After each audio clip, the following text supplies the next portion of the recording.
Peace, assalamu alaikum, grand rising, hotep, ashe, namaste, jumbo, shalom, shalom. All the greetings of love and light to the darkest minds of the light. We are going to go over a presentation that I did on a series that I was calling The Visionaries. And I really am doing this. This is the HOK Coliseum. I'm really showing this because this is geared toward Dr. Enqi because he's a super uber vegan, and I have addressed him and challenged him about veganism before.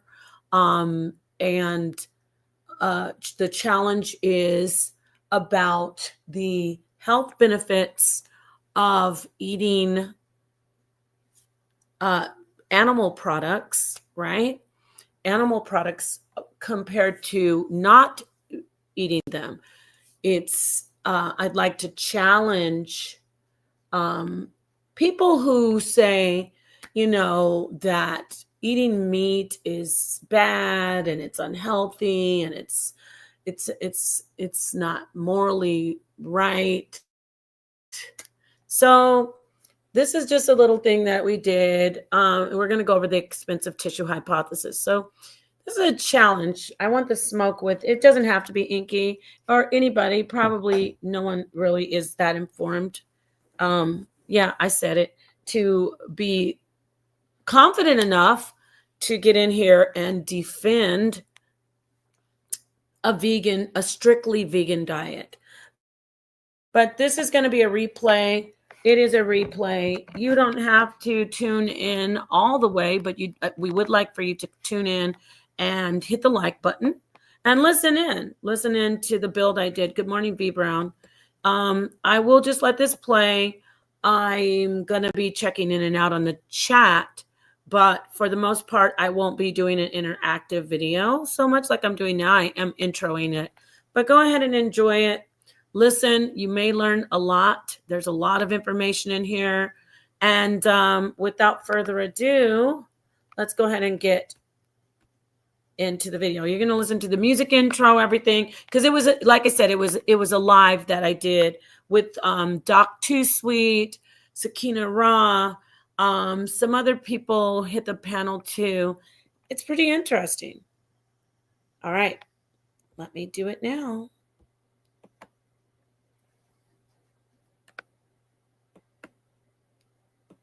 Okay, let me get this started. The future can be yours. Ancestors push you more. We gotta go explore. The sciences and math. The future's based on class. You about to catch my wrath. We turning up this track. In the dark minds of the light. The dark heart still fight. We gotta make this right. Talk right now. We learn how to stand up and stand proud. No man down. We fam now. House of the cops, my clan now. From here the trendsetter, none of them can mother dance on it. None of them can mother dance on it. Them got a podcast, but far better.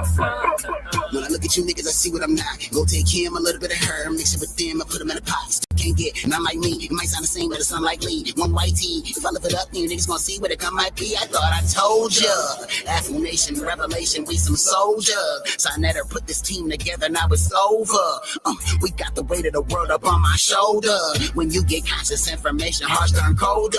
Now look at these trappers who grabbing the same, so stuck in their lane, systemically, chemically. I'm thinking something is wrong with their brain. As long as they paid in front of the chain, I got nothing to say. They in love with the gang. I traded my gang for change, and now that I changed a few things, still say the same. From here the trendsetter, none of them can mother dance on it.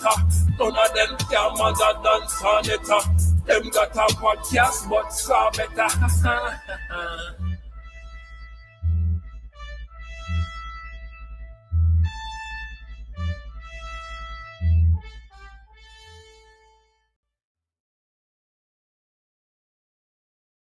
Peace. Assalamu alaikum. Shalom. Hotep. Namaste. Jumbo. Ashe. Shalom. All the greetings of love and light that there are to the darkest minds of the light, especially to the HOK family. Please hit the like. Thank you so much for saying that. Let me see who said that. Somebody came in and said that early on. Who was that? That was my brother Jason Northcutt. When you show up, please hit the like button. And if you are new to the channel, please hit the subscribe button and click on the bell. Oh, this is a professional. Thank you, brother. All right, everybody. If you're on the R.I.S E channel, you are on the R.I.S E.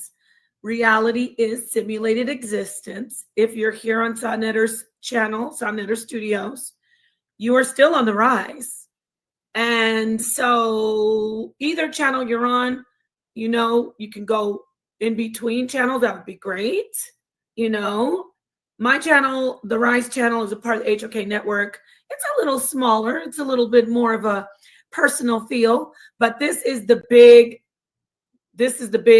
platform right here.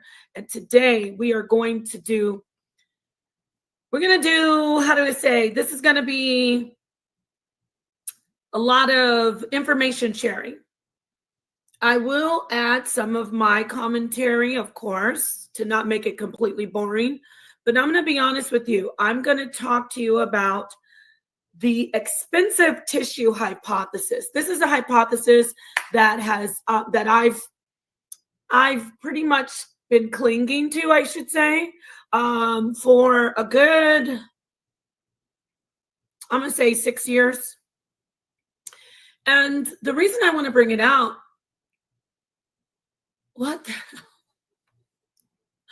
I was showing Angela. Forget it. They said I'm showing my chi-chis, y'all. People love breasts, don't they?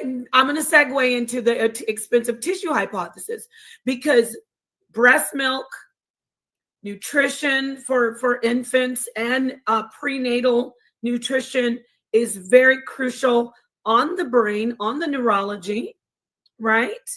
And there are studies that we're going to show about how that affects the consciousness, ultimately, of individuals. But we're going to take it back to human evolution. That's what I love about this particular hypothesis. It talks about the evolution of the brain and how it relates to human consciousness in a nutshell. I should say in a brain shell, get it, in the skull. Anyway, so peace, H. Millette. Thank you, Sakina. You know I want you to get in here. Bullets Gotti, peace to you. 7, of course. You know, again, I said I'm going to be reading some the scientific paper and all the scientific jargon. I'm not going to read all of it. I'm just going to try to get the baseline stuff, show you the graphs. But we will read some articles on expensive tissue. Peace, Moises. Just we're holding off for. I'm going to be joined by some of the sisters. Everyone's welcome to join, but I'm going to get going while we wait for Doc Too Sweet. Sakina said she's going to join later. Shout out to my sisters, Sakina, Gemini, Doc Too Sweet, who joined me in our Visionary series, and of course all the visionaries out there, sisters and brothers, men and women, queens and kings, right? Shout out to all the visionaries. I see you, Ascenta Phoenix, definitely. So it's all love. I see you, Jazali. I see you, Lord Abba. I'm so glad you're here. I want you to listen. Don't get bored. I know it can get a little boring when we're reading scientific papers. That's why I'm not going to try to take too long on it. But let me just give you an idea before I get to this paper. And unlike Pseudo Killigan's Island, if we come across a word that we don't know, y'all, we don't just freestyle it and call it cinnamon toast or name it after an Italian gangster. The Maduro Api.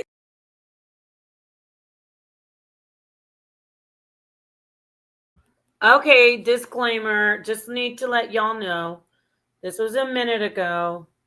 And anything that I say on here is all in just love and fun. But to be honest, this is an older video. I'm really not on focusing on the pseudo killers anymore because,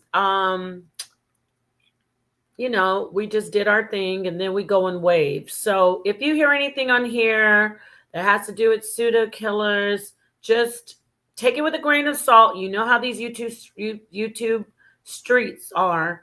This is from like earlier this year. I think this is from the summer. So look at that silly face I'm making. But yeah, just letting you know that. So do not, if you are a pseudo killer fan or even of the pseudo killers and you hear this video is being played because of information on the expensive tissue hypothesis, which I'm sure they probably agree with because it's also about the evolution of human consciousness and the brain. But shout out to the pseudo killers. Shout out to Cedric and all of the pseudo killers out there. Y'all know who you are. But I mostly Cedric, because Cedric is the one that I'm usually looking at his information, or he's looking at my information, and we critique each other in the past. So I do need to get that disclaimer out there.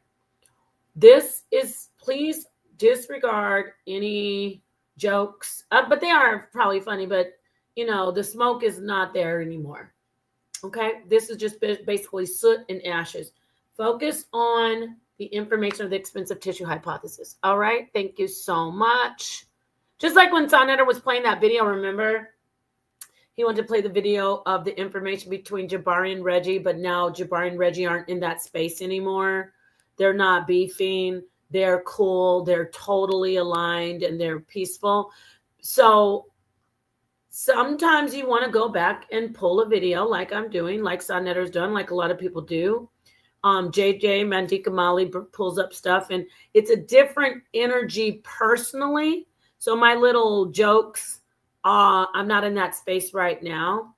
Not saying that I was doing it maliciously anyway, but I'm just letting you know, focus on the information about the expensive tissue hypothesis. I implore you. Thank you so much. All right.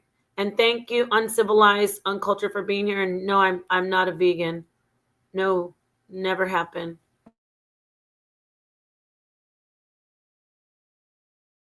Demodoro Patricio. Cinnamon Toastinary. We don't do that. We stop on the breaks and we go to the dictionary and we look up the meaning and we get the pronunciation. Yay! We learned a new word or two. So remember, we're going to do that over here. You're in the House of Consciousness. So not remember, be aware. So let me show you just an article before I get to all of the technical, the paper on its expensive tissue hypothesis. Let's just look at a basic article on. Well, if you're vegan, I do want a real simple article. I had it. This is the smoke for the vegan. Let's see. So scholars revisit her theory explaining evolution. See, okay.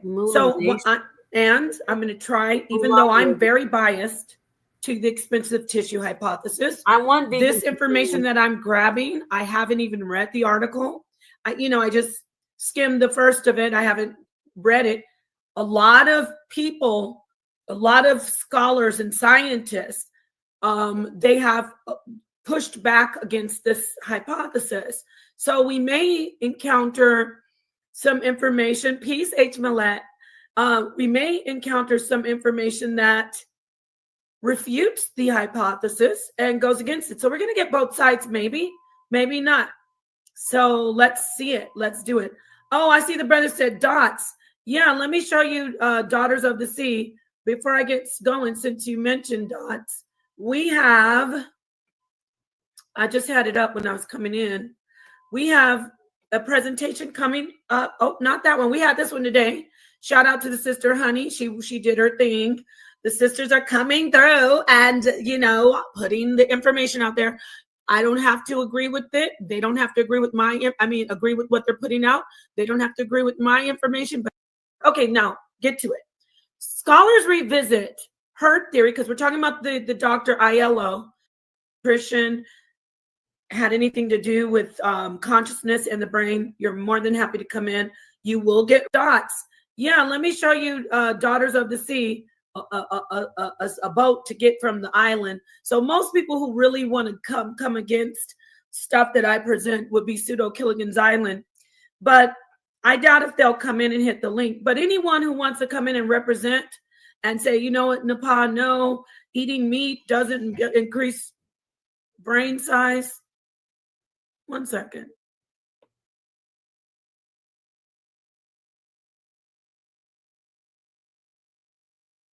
Harvard Gazette. All right, so what is a boat to get from the island nutrition? Harvard Gazette. All right, so what is the expensive tissue hypothesis? What is it? We're talking about human evolution. We're talking about the evolution of human intelligence and consciousness. This is very exciting. I just heard the sister enter. Peace to my fellow visionary, beautiful as ever. And so I'm going to read this article. You can jump in anytime you like. Just say, hold on, Nepal, I want to add or something like that, okay? So thank you for being here. I love you for coming in and showing me some support. All right. And thank you to everybody for showing me support. Okay, now get to it. Scholars revisit herd theory because we're talking about the Dr. Aiello.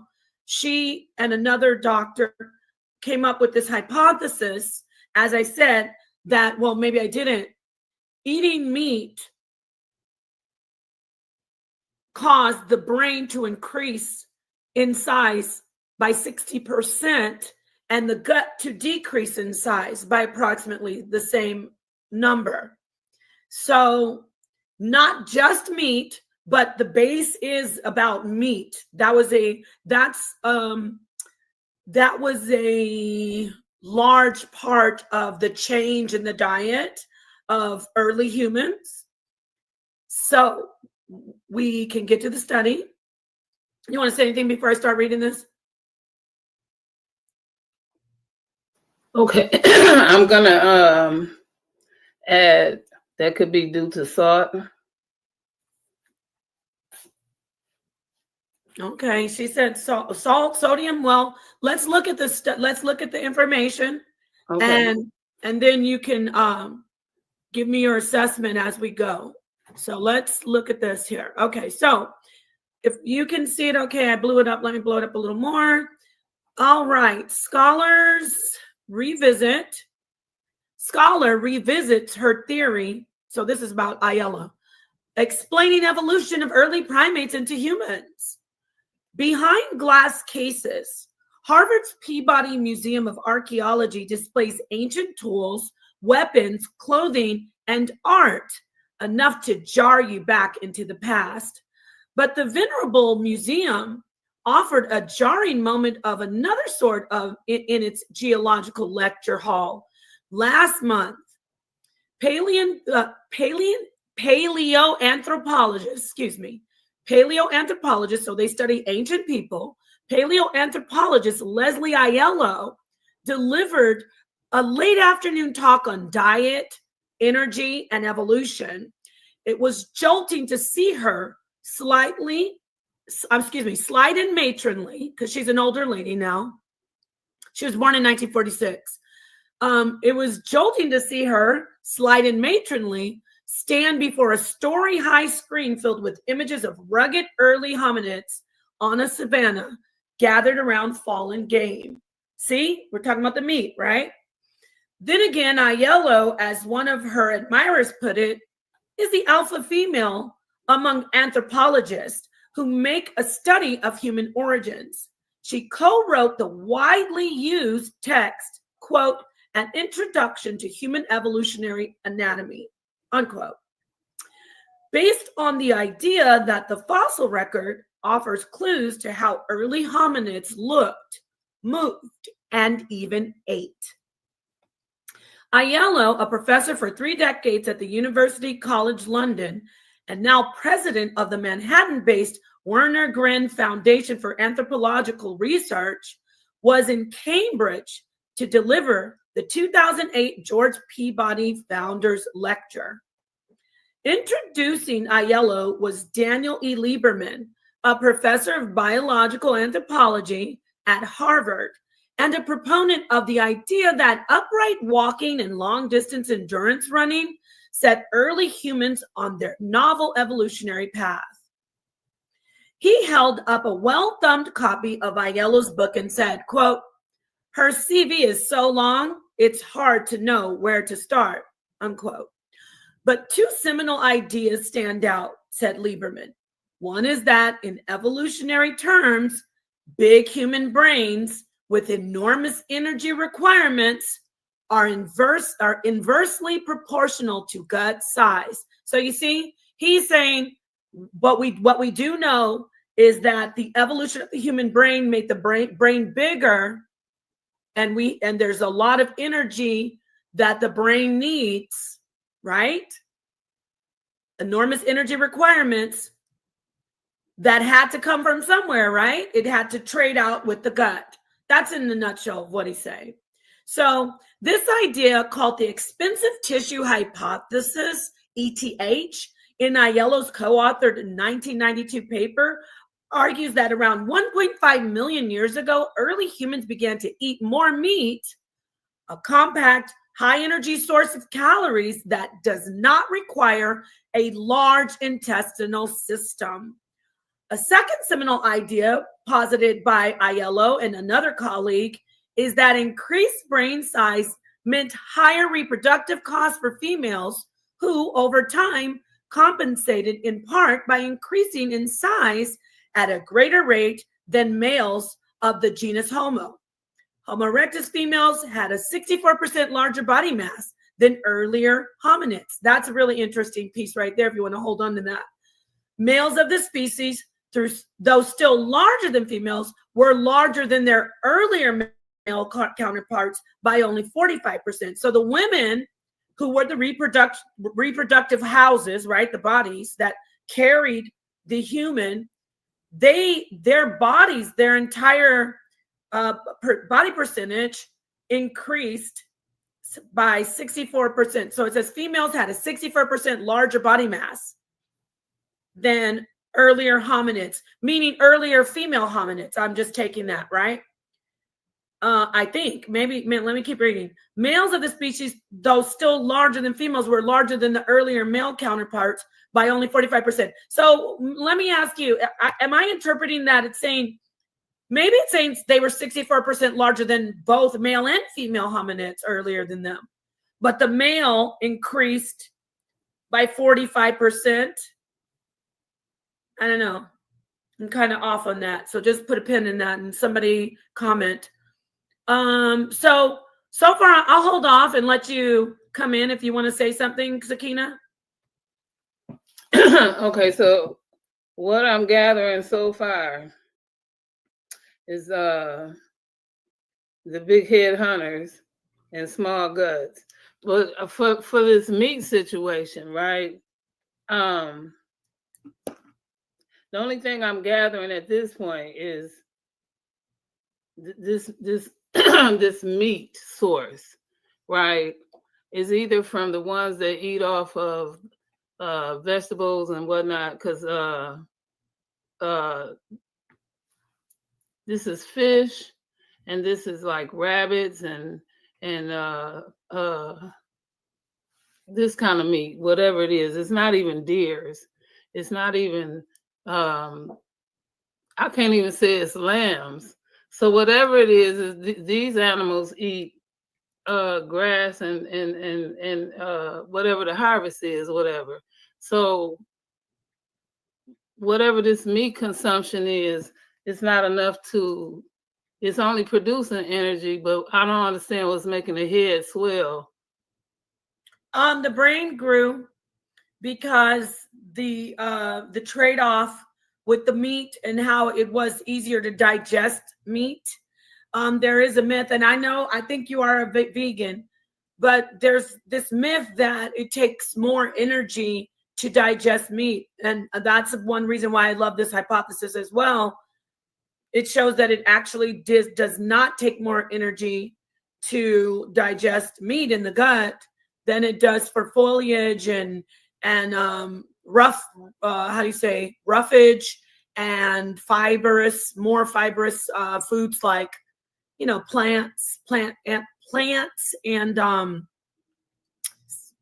going to say not so much seeds, but plants like leafy greens and things like that. Okay, because I'm not seeing this animal that's going to make this brain swell like that yet. Is there an animal that's going to make the brain swell, you said?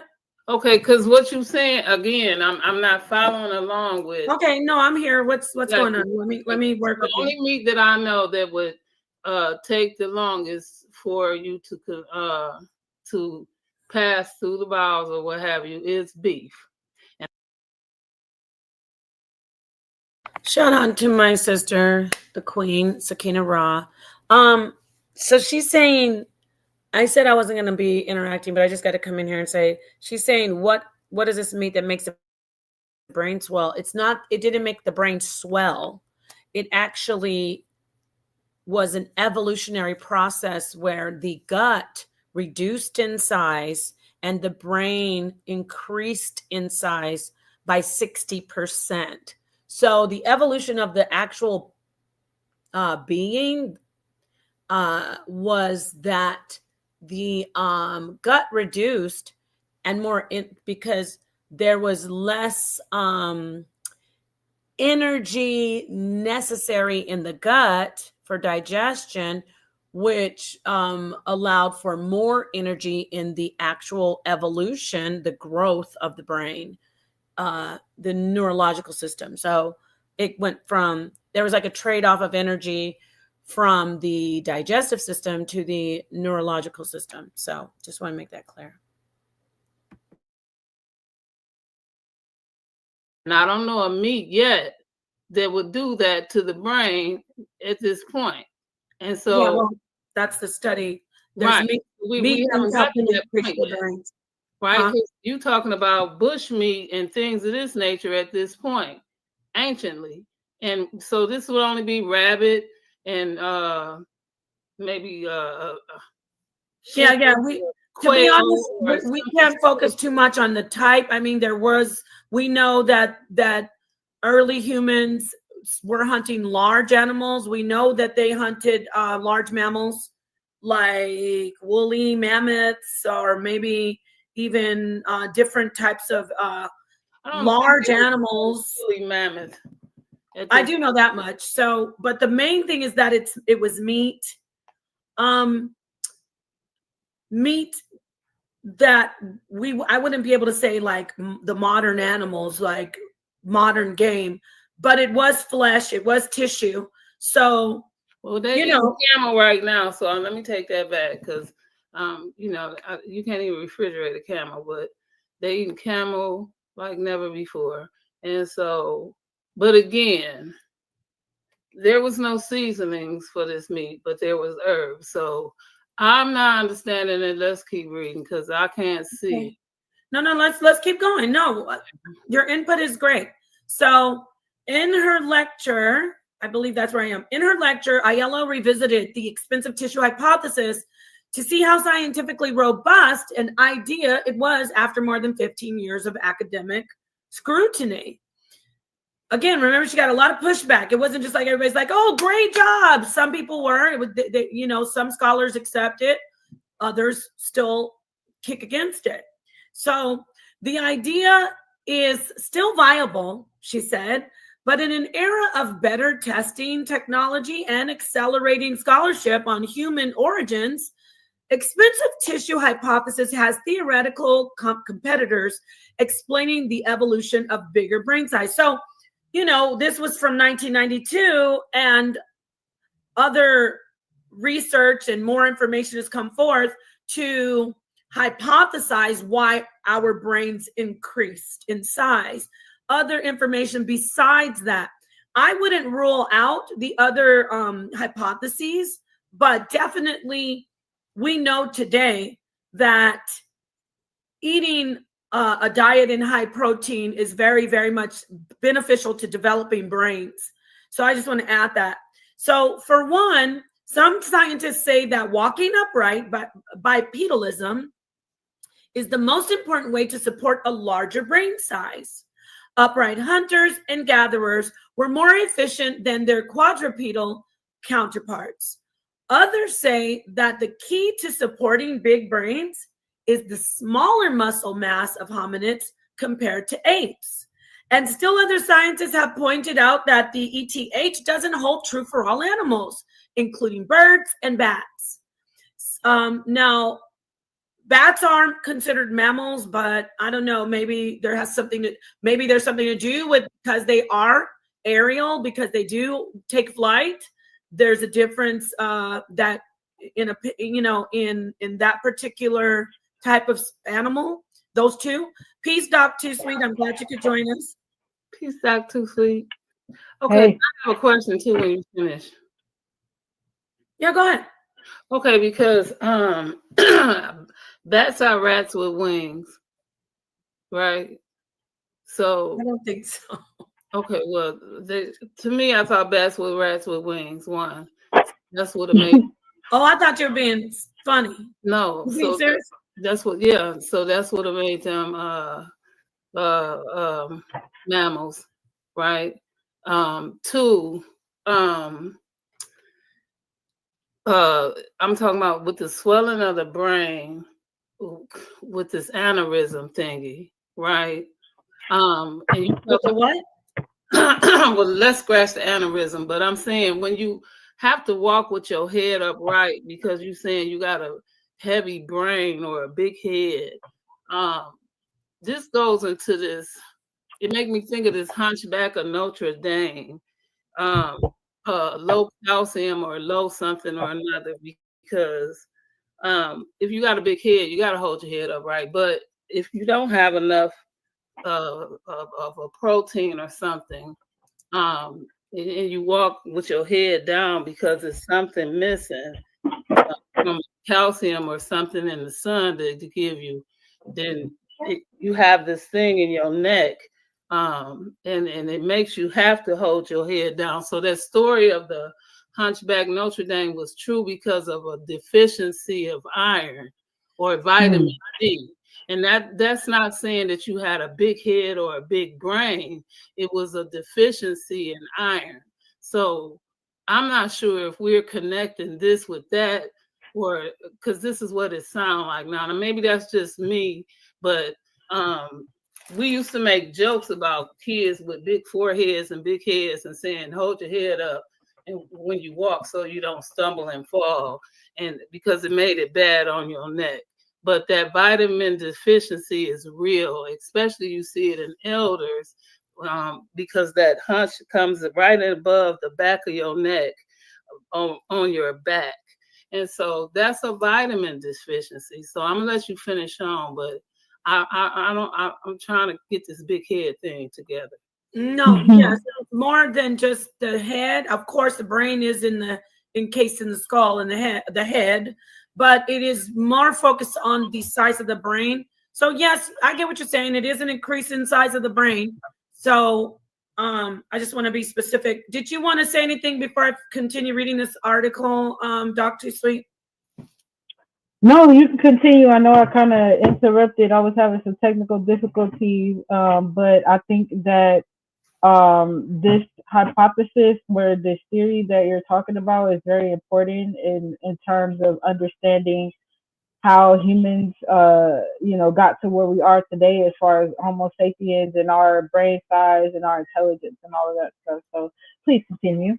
Yes, thank you. And anybody, the link is in there. Y'all can come in if you. I see some people up in there. Well, I see some people in the chat saying, they disagree, and that's great. Remember, we want you to come in and share, just like my sister Sakina. She's just checking it out, asking questions. She's not fully on board with it, but this is why I wanted to present it, because tomorrow we're going to go into some more things. Really, our baseline for me is always going to be consciousness. Consciousness is everything, and it encapsulates. It covers all intelligence, all learning. So this is really, I'm just sharing this information because it's linking back to consciousness. Yes, anybody? What were you going to say?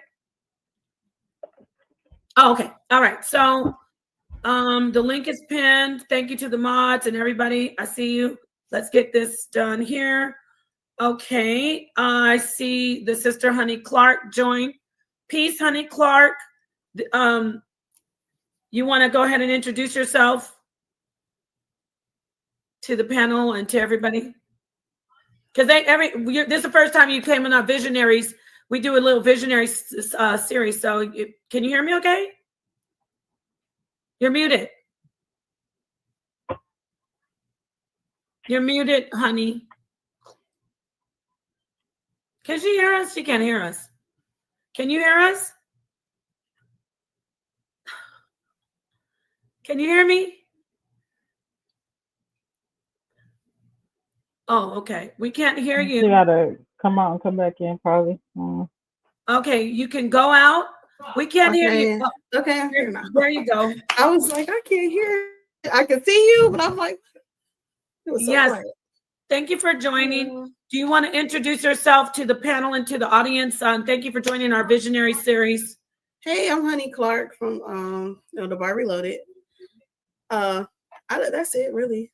This is interesting. This is my first time I've ever seen a study on it, so I did look it up after you said it earlier, so I can have a little bit of know what we're talking about. Okay, well, this is Sakina. We have our sister Sakina Raw. Nice to meet you. And I think you are familiar with Doc Too Sweet. Mm-hmm. What's up?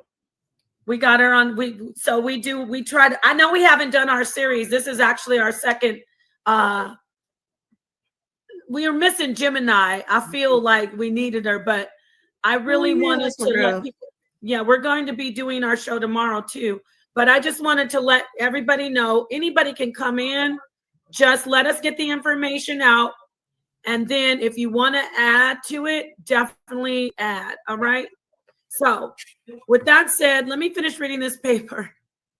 I know y'all don't want to lose the audience. Stay with us. Do not get bored. I'm almost done. Okay. And then I'm going to go to the actual paper. Peace, Benita. Give me a second. Okay. So where was I, y'all? I was on a yellow saying the brain. Hold on. Brain size. When you walk or something to that. Oh, yeah, upright. So she said, we're much further along in understanding energy trade-offs, the evolution than 15 years ago. For whatever reason, she said, encephalization, the tendency of some species to evolve larger brains, is the third stage that led humans to civilization. One earlier stage is bipedalism. The oldest is terrestriality. Movement, which is the movement of early hominids from canopied forests. So they basically came down out of the trees and started to walk around on the ground, in a nutshell. Rich in lower calorie foods to savannas where small game, here it is right here, Sakina, what you're talking about. Small game, carrion, and insect supplemented a plant-based diet. So they were getting some protein, but it wasn't on the level of the larger game protein and the bigger, the larger amount of meats. And so it might have been portion, right? So around 1.5 million years ago, there was quote a lot going on in evolutionary terms, says Aiello. Hominid habitat change, along with the size of early human craniums larger and jaws smaller. But growing brain size presented a metabolic problem. A gram of brain tissue takes 20 times more energy to grow and maintain than a gram of tissue from the kidney, heart, or liver. She said, gut tissue is metabolically expensive too. So not only is the brain tissue expensive, gut tissue is expensive too. So as brains grew, gut sizes shrank. So let me just check in with everybody. So I'll go to Doc Too Sweet. So you get peace to my sister Benita. You get it that, and everybody else can jump in, but I'm going to ask you. So basically, everything needs the energy, but the organs started to, conform to actually fit the type of energy that the body could actually expend. Is that like it's called, what is it? The basal metabolic rate? Like So so the gut needs, it's not that the gut doesn't need the energy anymore. Mm-hmm. The gut reduced those visceral organs reduced in size so they can so the body could still compensate for the energy, but most of the energy, the brain increased because most of the energy, how do you say, most of the tissue in the brain, y'all, I'm going all over. At first it was smooth, and then like my screen started twisted all around. Okay, Mm-hmm. the brain gets the most energy, but it doesn't mean that the like the liver and the visceral organs don't also.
I'm trying to fix it right now. I don't know why I did that.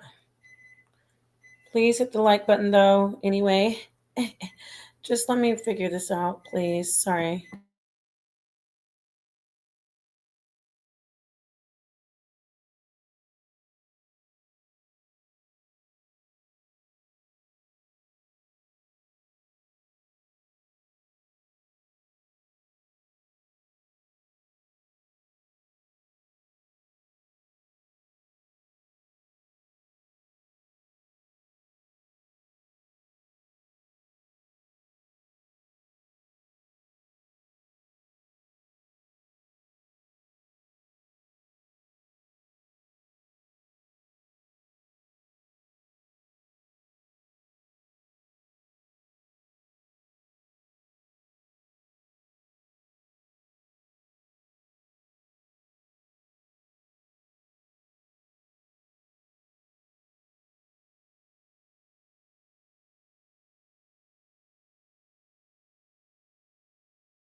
deficiency of iron or vitamin D. And that's not saying that you had a big head or a big brain. It was a deficiency in iron. So I'm not sure if we're connecting this with that, or because this is what it sounds like. Now, maybe that's just me, but we used to make jokes about kids with big foreheads and big heads and saying, hold your head up when you walk so you don't stumble and fall, and because it made it bad on your neck. But that vitamin deficiency is real, especially you see it in elders, because that hunch comes right above the back of your neck on your back. And so that's a vitamin deficiency. So I'm gonna let you finish on, but I'm trying to get this big head thing together. No, yes, more than just the head. Of course, the brain is encased in the skull and the head, but it is more focused on the size of the brain. So yes, I get what you're saying. It is an increase in size of the brain. So I just want to be specific. Did you want to say anything before I continue reading this article, Dr. Sweet?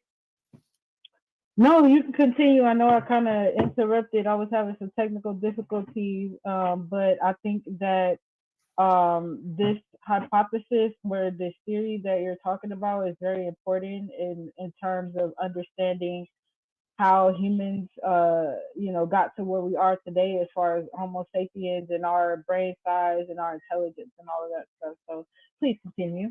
Yes, thank you. And anybody, the link is in there. Y'all can come in if you. I see some people up in there. Well, I see some people in the chat saying, they disagree, and that's great. Remember, we want you to come in and share, just like my sister Sakina. She's just checking it out, asking questions. She's not fully on board with it, but this is why I wanted to present it, because tomorrow we're going to go into some more things. Really, our baseline for me is always going to be consciousness. Consciousness is everything, and it encapsulates. It covers all intelligence, all learning. So this is really, I'm just sharing this information because it's linking back to consciousness. Yes, anybody? What were you going to say? Oh, okay. All right. So the link is pinned. Thank you to the mods and everybody. I see you. Let's get this done here. Okay. I see the sister Honey Clark join. Peace, Honey Clark. You want to go ahead and introduce yourself to the panel and to everybody? Because this is the first time you came in our Visionaries. We do a little Visionary series. So can you hear me okay? You're muted. You're muted, honey. Can she hear us? She can't hear us. Can you hear us? Can you hear me? Oh, okay. We can't hear you. You gotta come out and come back in, probably. Okay, you can go out. We can't hear you. Oh, okay, I'm here now. There you go. I was like, I can't hear. I can see you, but I'm like, it was so yes. quiet. Thank you for joining. Do you want to introduce yourself to the panel and to the audience? Thank you for joining our Visionary series. Hey, I'm Honey Clark from the Bar Reloaded. That's it, really. This is interesting. This is my first time I've ever seen a study on it, so I did look it up after you said it earlier, so I can have a little bit of know what we're talking about. Okay, well, this is Sakina. We have our sister Sakina Nice Raw. to meet you. And I think you are familiar with Dr. Sweet. Mm-hmm. What's up? We got her on. We try to. I know we haven't done our series. This is actually our second. We are missing Gemini. I feel like we needed her, but I really want us to let people. Yeah, we're going to be doing our show tomorrow too. But I just wanted to let everybody know, anybody can come in. Just let us get the information out. And then if you want to add to it, definitely add. All right. So with that said, let me finish reading this paper. I know y'all don't want to lose the audience. Stay with us. Do not get bored. I'm almost done. Okay. And then I'm going to go to the actual paper.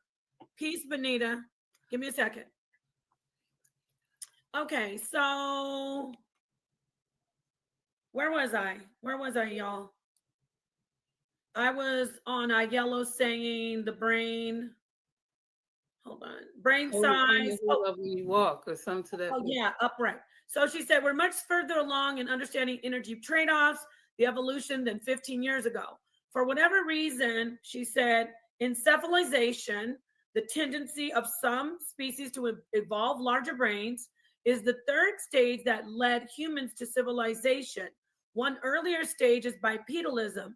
The oldest is terrestriality, the movement, which is the movement of early hominids from canopied forests. So they basically came down out of the trees and started to walk around on the ground, in a nutshell. Rich in lower calorie foods to savannas where small game, here it is right here, Sakina, what you're talking about. Small game, carrion, and insect supplemented a plant-based diet. So they were getting some protein, but it wasn't on the level of the larger game protein and the bigger, the larger amount of meats. And so it might have been portion, right? So around 1.5 million years ago, there was quote a lot going on in evolutionary terms, says Aiello. Hominid habitat change, along with the size of early human craniums larger and jaws smaller. But growing brain size presented a metabolic problem. A gram of brain tissue takes 20 times more energy to grow and maintain than a gram of tissue from the kidney, heart, or liver. She said, gut tissue is metabolically expensive too. So not only is the brain tissue expensive, gut tissue is expensive too. So as brains grew, gut sizes shrank. So let me just check in with everybody. So I'll go to Doc Too Sweet. So you get peace to my sister Benita. You get it that, and everybody else can jump in, but I'm going to ask you. So basically, everything needs the energy, but the organs started to, how do you say, conform to actually fit the type of energy that the body could actually expend. Is that like it's called, what is it, the basal metabolic rate? Like right. So the gut needs, it's not that the gut doesn't need the energy anymore. The gut reduced those visceral organs, reduced in size, so they can so the body could still compensate for the energy, but most of the energy, the brain increased because most of the energy, most of the tissue in the brain, y'all, I'm going all over. At first it was smooth, and then like my screen started twisted all around. Okay, the brain gets the most energy, but it doesn't mean that the liver and the visceral organs don't also need energy. They're not just there. We don't need them. Does that make sense? Right. You want to jump in? Doc Too Sweet, and then anybody? I want to hand you. Well, because I know I came in kind of late, so I don't know like how far you were able to delve into it, but it's a not pretty much. Simple. I'm just reading this right here, this article. I didn't get to the actual paper yet. Okay. Yeah, it's a pretty simple hypothesis, if you ask me. It's basically just saying that. Okay, peace, Rio Solid 77. Let me read your comment. Respect family, Black African power, truth and energy. I've been vegan for 25 years. I'm not better than no one. It's a personal choice, but I'm 46 and feel great. That's awesome. Great. Let's see what Wayne Elliott 9249 said. Are the studies on early man in Europe where nothing grows? Lots of things grow in Europe. What are you talking about? There's things growing all over Europe. Stop. And man had to eat meat? Or is a study in Africa where vegetation was plentiful? So you're saying that people don't eat meat in Africa? They don't eat meat? Don't do that, my friend. Please. Come on. We're an intelligent audience. Why would Africans hunt beasts when watermelons, etc., were growing wild? Stop. Now we're saying that, brother, sister, whoever you are. It says Wayne, so I'm assuming you're a brother. You know that meat is eaten in Africa. Please. You know that there's people hunting animals, even ancient times. All right. So, but peace to you. Thanks for that comment. Peace watching the world 777. Let's see what Black Mill said. Biology of your teeth structure proves that we are herbivores. Simple, right? What about our canines? See how easy that is? Our canines are for tearing flesh. All right, and I appreciate all of this. I love it. I love it. Bring it. Keep coming in, all the wonderful, brave, awesome vegans. Come on in. All right, let me keep this going. I appreciate those of you who are listening.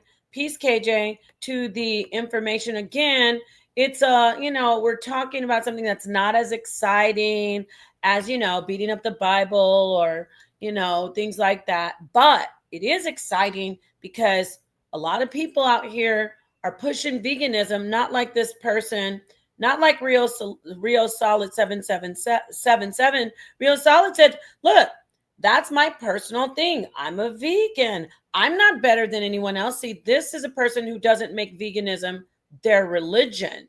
But a lot of vegans are out here condemning, shaming, lying, misleading, telling people that if you eat meat, you're less than morally, less than physically and health wise than someone who eats meat. And that's not what we're going to do. We're just going to clear it all up. So that's why I'm putting this out. It's not for, what did he say? Our it's are not for meat. We was told so. Yeah, our teeth are for meat. We can grind up meat pretty well. We can tear it. We can grind it up with our back teeth. We can cut it up and we can really liquefy it if we chew it long enough in our mouths. So, and yeah, we have enzymes in our saliva. We have acid actually in our gut that can break down meat.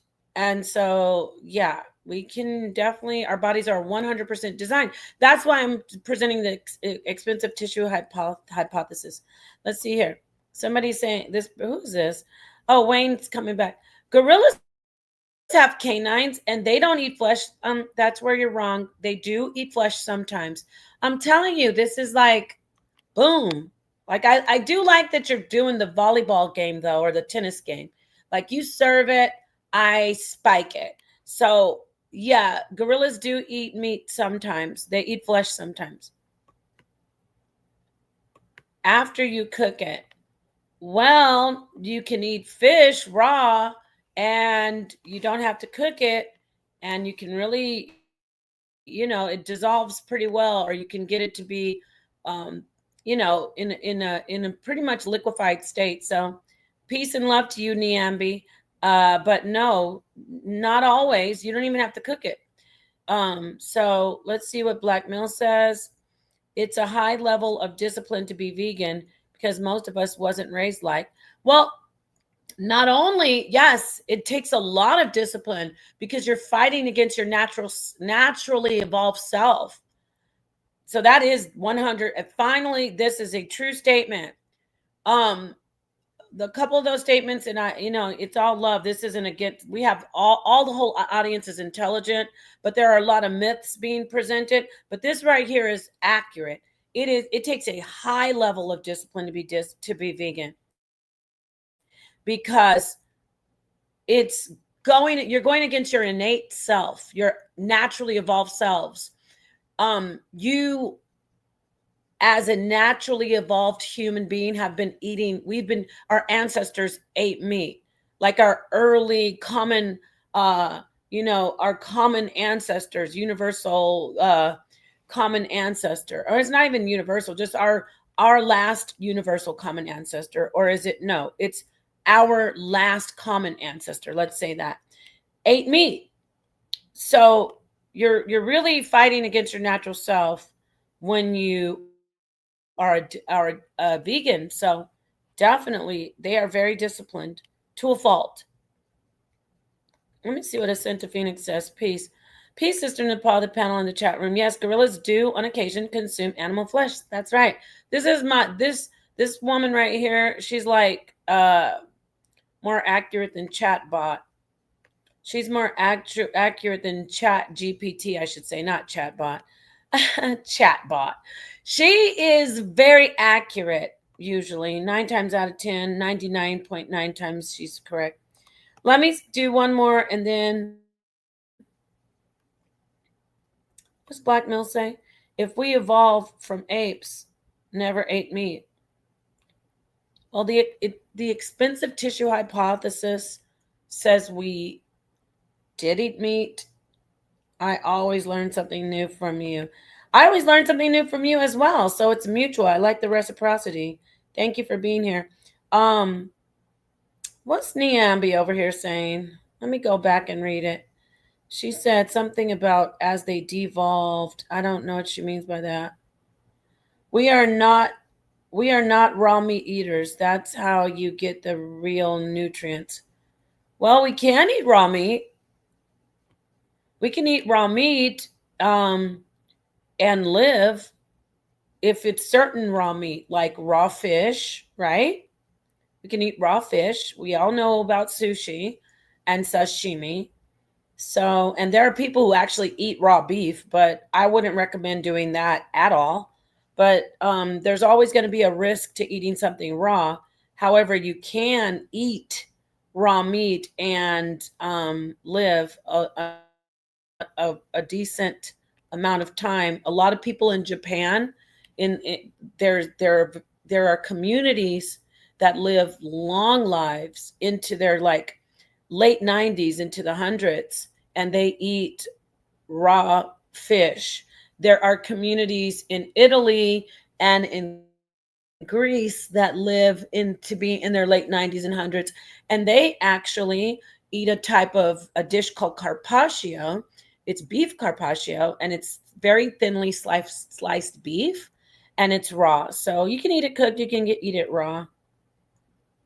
Yeah, you with that, there are dangers of parasites, 100%.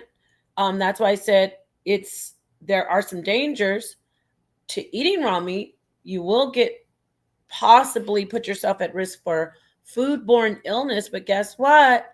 You can die from eating tomatoes and lettuce and spinach because a lot of it has E. coli bacteria. So get it? You have a risk of getting E. coli poisoning or infection, I should say, if you eat anything, even vegetables. So yeah, exactly. So yeah, there are risks. I agree, Black Mill. There are risks nowadays with every single meat and vegetables. So that's true. Raw eggs, definitely. You can consume raw eggs. It depends on the quality of the meat, of the egg, the fish, the beef, the egg. It depends on the quality of what you're consuming. That goes for vegetables as well. Strawberries can get you, people have eaten strawberries and dropped and unalived. So, yes, thank you. We are omnivores.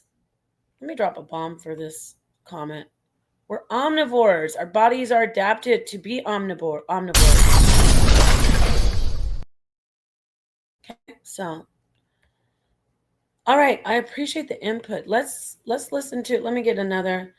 The longest liver tells herbivores live longer than zanivore. What does it say? Zamvivore. What do you mean the longest liver? What do you mean by that? The longest liver? Let me see. KJ says, none of the food we eat today is real. None of it. We can go into Codex Alimentarius. So I kind of lean toward KJ. Unfortunately, we gotta. Geez, that's a different topic, and I'm not saying you're wrong about that completely. Rio Solid 7 says not true. That's what we was told. Okay, let's see what Essential Phoenix says. People would be shocked at what the FDA approves for consumption. Exactly. Garbage. Poison. Sucralose. Snicker bars containing roach legs. Well, roach legs are healthier than sucralose. When this all this Coke Zero and zero this, zero that, that is pure poison destroying your microbiome in your gut. But as long as the legs don't pass a certain threshold, like a certain amount, yes, a certain percentage, they're approved for the public. And that's in everything. Bugs are in all of our food. Yes. Yes, yes. Peanut butter, chocolate, um, everything. Yep. One more. Factories realistically cannot eliminate all of the physical hazards. So they have developed guidelines to determine what amounts are considered hazardous. And then they turn around and give us artificial sweeteners, which literally are killing people. Oh, I love it. Yes, you're right. So let's see here. That's right, Nepal. Much of what the FDA approves is banned in other countries. Oh, yes. So I appreciate all the comments. They're awesome. Let's get back to this discussion about the expensive tissue hypothesis, because we we innately, when I say innately, we evolved because we evolved um more intelligently, and we evolved in our consciousness because of meat consumption.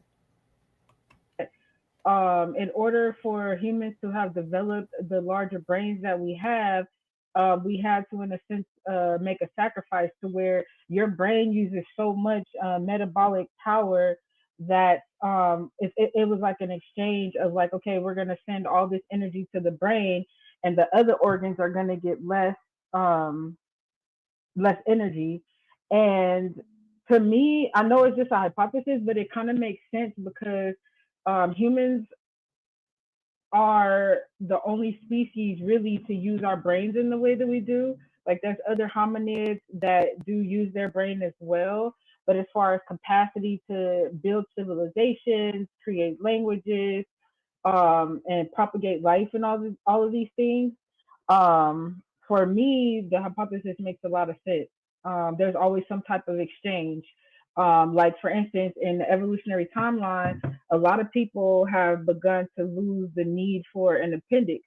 So you have people who end up having to get their appendix taken out, and that could also be a part of the expensive tissue hypothesis, because it's like we have all this energy for other things that these um, what are they called, vestigial organs are becoming less necessary. So it all makes sense if you ask me, as far as the evolution is concerned, or the uh, adaptation that humans have come to live by.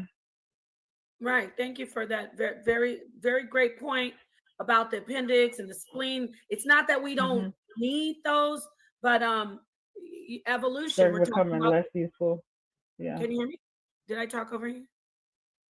Oh, I don't know. I didn't. If I did, I didn't mean to. I was just saying those other organs are becoming less useful, and so all the power is going, or the energy is going towards the brain. Thank you so much. I'm going to go on to Honey. Did you want to add anything to what she said, or comment so far what we read, and then I'll get to Sakina. Uh, well, not really. I mean, it was kind of self-explanatory, but I think it's just trying to explain how it affected our brain, right? So, Mhm. just Hmm. like now, you take probiotics, you take stuff like that to help your gut health, right? And so your gut health helps the rest of your body's health. And so like I get that it's when it's saying it's expensive.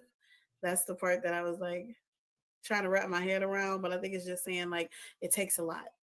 So we Yeah, the have to, trade off. yeah, we take less from here, more up here. we get to do more, have a better intellect. Right. And I'm going to move back on to, thank you, honey.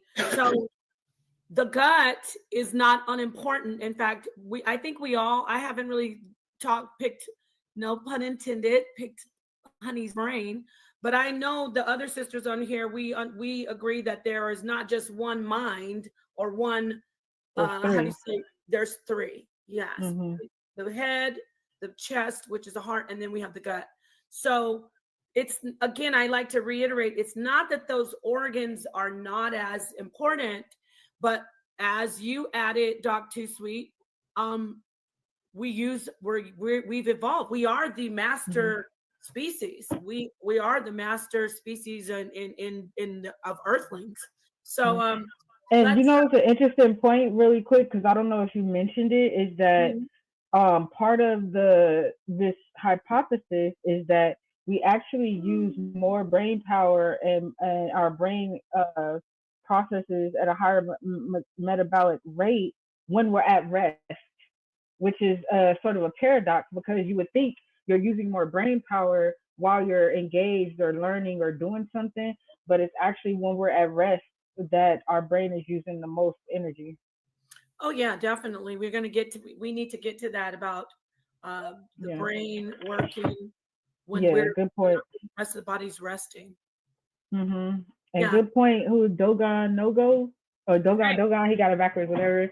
That's a very good point, because a lot of people do get the two mixed up, where the brain is the physical, tangible organ, and the mind is the intangible, the one that we can't see or touch or taste or smell. Right. So good point. Right. I just want to ask Sakina, and first, Sakina, you're going to go. I just want to ask you quickly, honey. Where are you at when you talk about consciousness? Do you subscribe to the teachings that consciousness is only in the brain, or what's your take on it? If you have any type of either way you go, is there something that you say about consciousness that it's only in the brain, or do you think it's outside? Like there's a outside? Oh no, I do think it's outside too. I don't think it's only in the brain. I'm not like I think it's all around us, and I think it's interconnected too. Perfect. Because not that would have been, but I know that most of us, I'm gonna be real though. I said perfect because don't come for me, everybody out there. But it seems like when people only see consciousness in the brain, they have such a limited view of science itself. I'm talking about hard science, academic science. They don't really look at the cutting edge hard science. So that is good to hear. Not that it would make me think, oh, I'm a jump, let's jumper, y'all. But I'm just trying to find out. So that's awesome. Because we got the pseudo Killigans out there trying to convince the world that consciousness is only in the brain. Thank you so much for answering that, honey. Thank you, Doc Too Sweet. We're going to move on to my sister, the queen, Sakina Ra. Sakina, you want to add in? I'm sorry it took so long to get to you. Okay, so with the useful organs, the only thing different I want to say is because I remember when everybody had things like tonsils, and we still have them. And at one point, they were saying that the tonsils were not useful. And so when people was having, they would tell you, like my little brother, they said, when you had a sore throat after one or two times, they say they would have to take them out because the tonsils weren't useful. Right. And then they said you wouldn't have no more sore throats or anything. And then they started pulling everybody's tonsils out with the same thing. And then find out that the tonsils were useful. And they still got sore throats after that. So it's useful, an unuseful organ doesn't make sense. You see? Yeah. Okay, so then you had things like jaundice, and babies are born with jaundice. And then you could find out that you could get rid of that because you were born with jaundice or yellow jaundice, you could cure that. But drinking jaundice was something either you couldn't turn around, you know. So Mhm. when we say useful and unuseful, what burns energy and what you can replace with and get it back, right? Those Mm. unuseful energies and whatnot, I'm heavy set. So things that I could replace that with and go to the gym to get that energy and burn it back to Mhm. make those unuseful useful. Again, Mhm. it would be in the sources of the food. So when we ask that question about the rabbits and the bush meats and whatnot, and then we find out it is those sources again. So these are useful and unuseful things, right? So we have to think smarter and not harder, Mhm. right? So Yeah, and we just here together, sister, because I'm learning from you too. I got to get your number and information, but Yeah. it's only questions for me right at this point. I'm not going against you. It's just a question I'm asking. So don't take yeah, it that way, okay? No, we're good. Go All ahead. right. Well, like she said, we're not an echo chamber. We're not gonna always agree. But I right. Right. And will I was gonna say too, Sakina, you have to think in terms of like all of this is what's the word I'm looking for? Like these processes take thousands of years, right? Right. So in our lifetime, we're not gonna see an organ that becomes completely obsolete or unuseful, right? It could take thousands of years for that to happen down the line. Like the way that we lost our vestigial tail, but we still have the coccyx, which is evidence of the tail. If this hypothesis is correct, what they're going to find, years from now down the evolutionary timeline is, maybe the tonsils do become completely obsolete, or maybe the appendix, maybe there'll be people who are born without an appendix. So I think it's just a matter of we can't see it in our lifetime, so it's hard to conceptualize for a lot of people. But when you think in terms of the body and its need to remain in the state of homeostasis, which is just balance, the extensive tissue hypothesis kind of starts to hold more weight, because if you're gaining in one area, the assumption is that you're going to lose in another area. Like something has to give to keep that balance. And I agree with that, but just like when you say the tail, we just because we don't have a tail, but we Mhm. still have a tailbone. Mhm. That's evolution, Right. right? Yeah. Yeah. For sure. Exactly.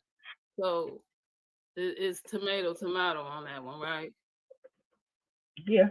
All right. And so we're going to end with that. Go ahead. okay, let's try to. I appreciate everybody being here. Shout out to Mel for the super chat. Thank you so much. So what you talking about looking the pot growing? I've been doing this for some time, but I love you, blackologists. Don't do that. They always try to say, because I believe in a higher power.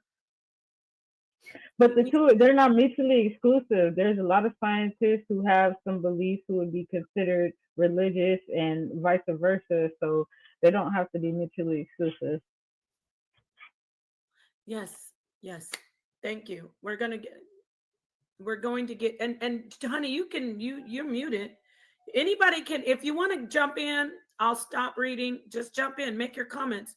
Let's flow. We're doing great. I love it. So nobody hold back up here, because your minds are very, very important to the build. No pun intended. Y'all see how we do that? She keep doing it. Okay. So let's get back to this paper, and then I want to read some other articles. I was going to go straight to the actual scientific paper, but I know some people dread that. Not the panel, but I don't want to lose the audience. So let me finish this. So she says, it's likely, I said, that meat eating made it possible for humans to evolve a larger brain size. Okay, we got that. Early human ancestors probably consumed more animal foods, termites and small mammals, than the 2% of the carnivorous caloric intake associated with chimpanzees. The social implications of increased meat eating were interesting, said Aiello. In most primates, there's no food sharing between female and offspring, she said. But the difficulty of getting meat led to getting meat led to cooperative food sharing among early humans. This is so, oh my gosh. This whole part right here, I'm getting goosebumps. There's so much. I want to talk about so much of this. Okay, so let me get back to that. The difficulty of getting meat led to cooperative food sharing among early humans, strengthening bonds between female and her offspring. They can call me a feminist if they want to. Look at the crucial part of the female and child relationship. So a child could be male, but look at the crucial part of the mothering in our actual evolution of our brains and our consciousness. Is that not giving you guys anybody getting goosebumps off that? Because I got a lot to say, but I'm just gonna put the mic out there and anybody grab it if they want to. That was good for me. Anybody else? That was great. Well, I think that's interesting because a part of human evolution is how we learn to work together. We learn to build civilizations. We learn to, group together to protect ourselves against others. So that little tidbit right there, it just kind of substantiates the idea that humans need community. Like if we say now, like it takes a village, but I think in those terms, like the ancient terms, it was pretty much the same thing. We needed community, we needed others to survive, and that kind of substantiates it. Awesome. And you know what? Now it's like which came first, the chicken or the egg? For me, the eating the better diets, which was a base of meat, made them start to say, okay, they're even more conscious, more empathic, and more understanding that we need each other. This is a symbiotic relationship that we have in our communities. Oh wow, that's crazy. Socio-ecological bonds, right? Is that like the environment tied to the environment of the organism tied to how they interact? Let me move on to the sister, honey, and let me talk to Keon. Keon, you turn on your camera or not? You getting your hair braided or what? Yeah, actually, I hold on. Wait a minute. I got it done. There you go. What's up with your hair? All right. Well, I'm gonna go to honey, and then we'll move to Keon. He just joined, and then we'll take it back to the sister. I like to always let the queen come in, or anybody jump in. But I'm saying Sakina, anybody jump in. But go ahead, honey. I think you were gonna say something. Oh yeah. I mean, it kind of is like what makes us human, right? The way that we take care of others, right? We think about something other than ourselves, right? We deem that as human more than animalistic, right? So like just the fact of not eating meat, and we have to be able to break this down and give it to our young and think about somebody else for a longer period of time than just breastfeeding, right? Past that, it's way longer because now we have to break it down for them. We have to give it to them. We have to make sure that they are together. It also gives us like roles where the men might go get the meat because it's harder, and the women are able to break it down and cook it, and then also be able to take care of the young. So it gives us that community, and it started to be what kind of makes us human. It gives us a reason to even have a bigger brain in a different thought process too. Right. It did make us. That's the thing about the expensive tissue hypothesis. I always do this. I said I was going to be doing too much of my commentary.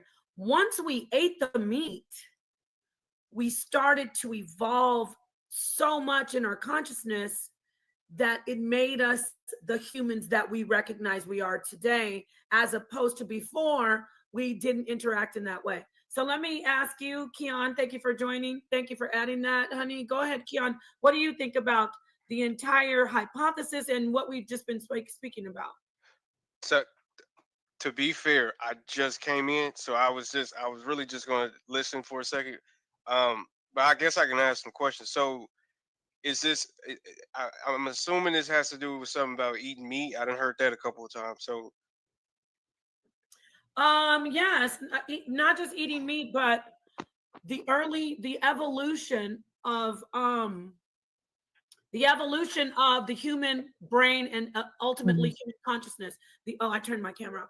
The evolution of the human brain and human consciousness. Okay. After we ate. After we ate. I was trying to show this book. I don't know if the camera is picking it up, but it's called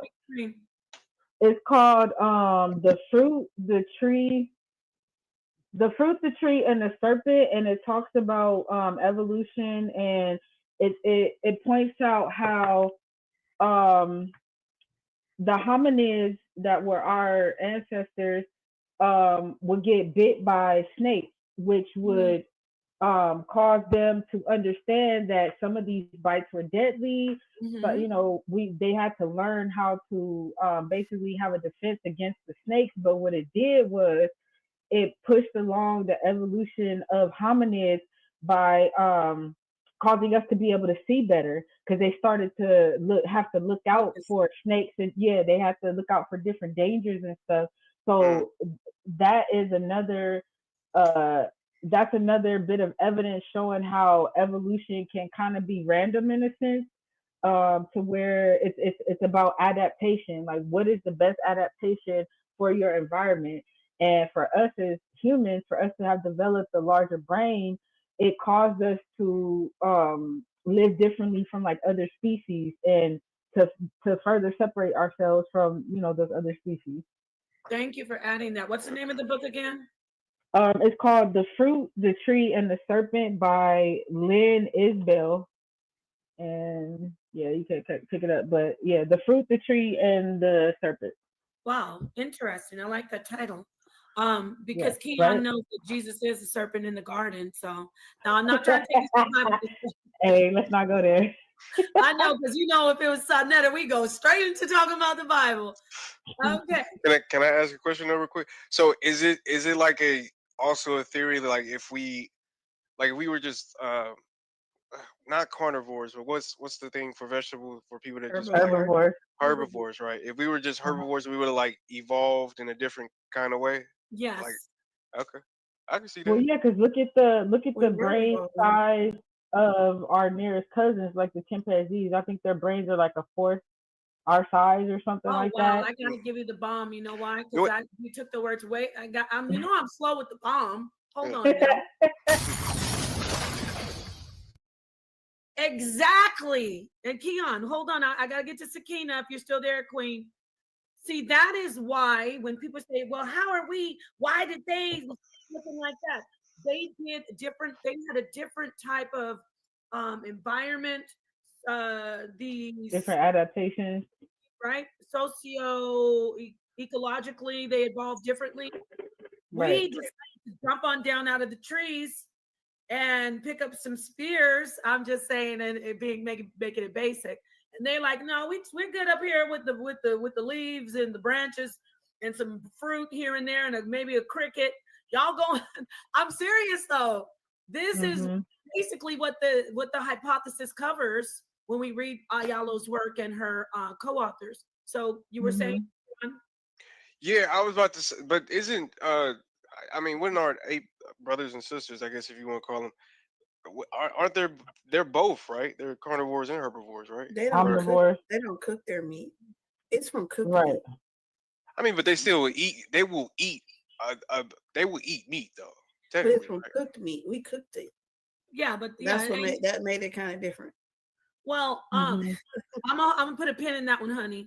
You and I might have a little face off there. Because actually, cooking the meat is what makes it longer to digest. And they did cook their meat. I'm not saying they didn't. And I'm not saying meat, it still holds true to the expensive tissue hypothesis. But early in the beginning, the meat was not cooked. They just started eating the meat. And what really was the issue from what I see, now this isn't set in stone. Remember, this is a lot of people are examining this, trying to refute it, coming out with new information. But for me, it does matter the type of meat they were eating. Not completely, but there's a substantial amount of information showing that the larger portions the animals that they were eating, they had more access to more protein. Now, fight me on that. But I wanted to say with Keon, yeah, I forgot that you also say that we are not apes. So Here we go. chimpanzees don't eat as much meat as we do as humans. I'm talking about early hominids. We're not talking about, our sister Sakina Ra, who's a vegan, compared to Bobo or Oliver, the human chimp. I'm talking about early hominids. They weren't hunting. They didn't come to. This is hypothetical. Some of them didn't come down out of trees. How much big game are they going to get up in the tree? They're going to become game for predators. So that's the issue. The cooking part, though, honey, I will say this: we protected ourselves from a lot of bloodborne illnesses and things that we could, viruses, bacteria. Obviously, cooking your meat protects you. Says that cooking meat, it's a more nutritious diet, and it provides the extra energy needed for brain to grow larger and more complex. It also allows for smaller jaws and teeth. Where are you getting this from? More space. Are you reading? I'm reading. Yeah. Yeah. Give me the source because you're getting a little ahead of yourself.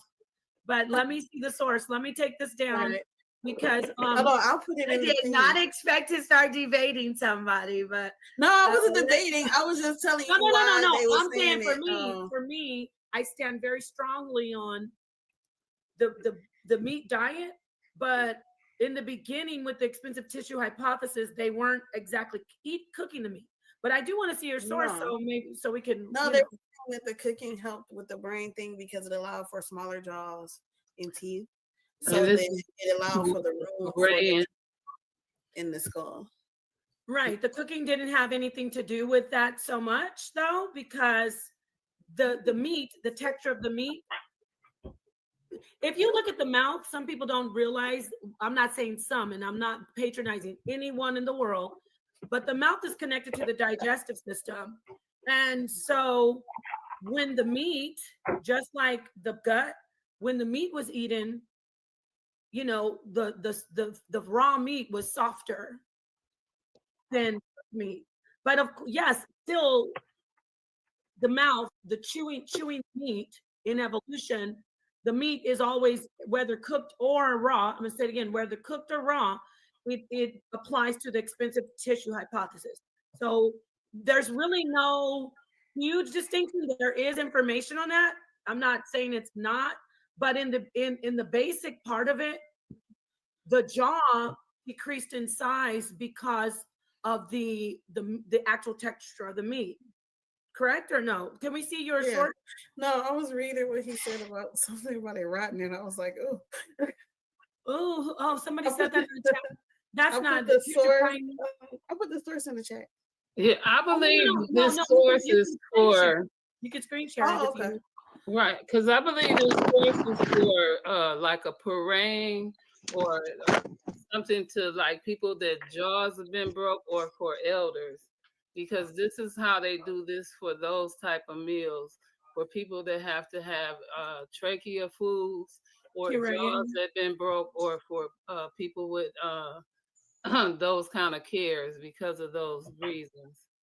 Okay, yeah, pureeing the meat. Okay, so you wanna can everybody see it? You want to read it? Yeah, you want to read the whole article? I can. No. Just the share whatever information you have there, and we can add it to the information that we have. So right here on this thing, it says all known human societies eat cooked foods, and biologists generally agree cooking could have had major effects on how the human body evolved. For example, cooked foods tend to be softer than raw ones, so humans can eat them with smaller teeth and weaker jaws. Cooking also increases the energy they can get from the food they eat. Starchy potatoes and other tubers eaten by people across the world are barely digestible when raw. Moreover, when humans try to eat more like chimpanzees and other primates, we cannot extract enough calories to live healthily. Up to 50% of women who exclusively eat raw foods develop amenorrhea or a lack of menstruation, a sign that the body does not have enough energy to support a pregnancy, a big problem from an evolutionary perspective. Right.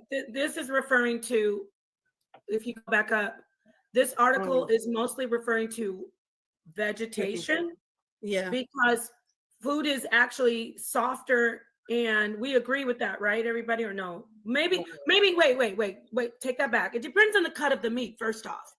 But meat in general, so if you go to get a cut of an animal and you take the leg or the thigh meat, it's going to be a little tougher than the meat in the trunk, like the rib meat, or the what we call nice tender cuts. So for the most part, this is speaking about, yes, cooking meat has advantages, duh.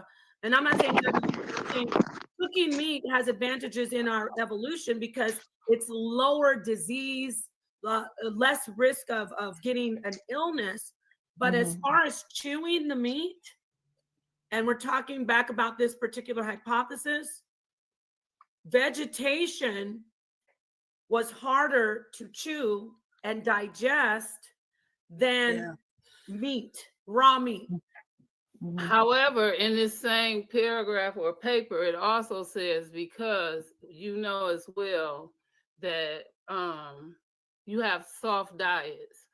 And in this soft diet, this would go with that, because you had things of the soft potatoes and you have the corn, or maybe not corn, but you have the softer sides of food, right? And so this is where that falls into that place. So it is about the softer diet or the softer food. And so this falls into that category. So I appreciate that too, because you have to think about that side. Right, but you would have to cook potatoes and tubers. And that's what it said. It said cooking the meat and cooking this to a softer side. And so, again, for those who can't chew and X, Y, and Z. And so even before the parade, like when we have our kids and they get a certain age, we fork our eggs and whatnot so that they could eat them, to pinch them up and whatnot. So that is a softer food, right? Yeah, they are softer food. And this is what that's saying. This is about our diet right now. Exactly. I'm talking about early hominids, early. But isn't that what that said, or am I wrong? It said no, you're right. You're both right what it says, but this is about how we've already evolved. Exactly. So it's saying a softer side of food. Basically, the bottom line is what it's saying. It said potato. It also threw in some carrots and whatnot. But the basic foods, the only thing it said was fish. You can't get no softer fish. It didn't say rabbit. It didn't say whatever other meat. It said fish. Okay. Yeah, I think it was just talking about how the softer foods helped our because the way we eat now, like our jaws and our mouth is not like an animal, right? It's not as tough because we cook our food and we don't eat it raw like that all the time. And it was just, I think it's trying to draw the evolutionary part of when we started cooking our food, our jaws start getting smaller, our mouths, and then our jaws are weaker. No. Our head is bigger. I gotta stop you guys. That's what it said. No. This is an article that you're pulling.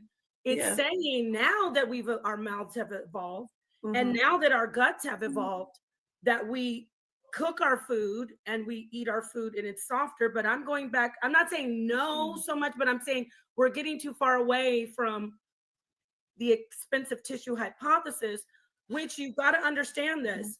The reason our jaws are smaller and our guts are smaller, they've decreased in size, is because the food we started to eat was softer. And the food that we started to eat was meat compared to vegetation. So, and it was raw meat. It was raw meat.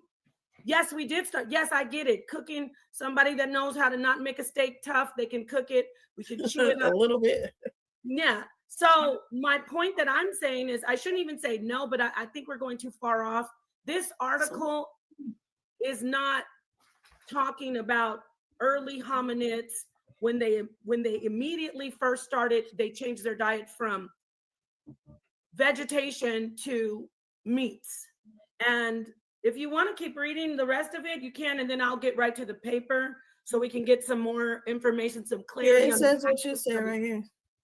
What did it say? You can read. I can't really see it. It's small for me. Oh, it says fossils show the teeth and digestive tract of Homo erectus decreased in size around the same time brain size increased.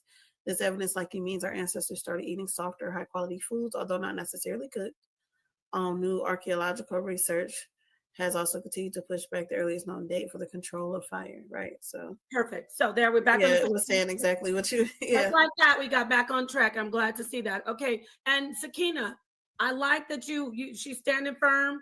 That's why mostly, honey, I had to say, because when Sakina is a very, very serious vegetarian, or I'm sorry, vegan. And okay. Oh, that makes sense. Okay. And then you came in again. I was like, that's why I was like, no, we can't do this, but y'all can do it. But the study that we're talking about is not talking about cooked food at the beginning. It's talking about hominids just starting to eat meat. And then, of course, we discovered fire, and we obviously found the benefits of cooking our meat. It benefits us. Right. I would say this, and people might say, well, you were contradicting yourself. Cooking a piece of meat breaks the meat down. So you could say, I get that article, but it's, for me, misleading or moving away from the expensive tissue hypothesis. But who am I? Y'all could come right back and say, I was trying to think brain health a little bit, but yeah, go on. Yeah. Anybody? Keon, did you want to say something before I move on to the paper? I'm going to move on to the paper and actually read it. It's going to try not to get bored. Go ahead, anybody, before I start reading this long.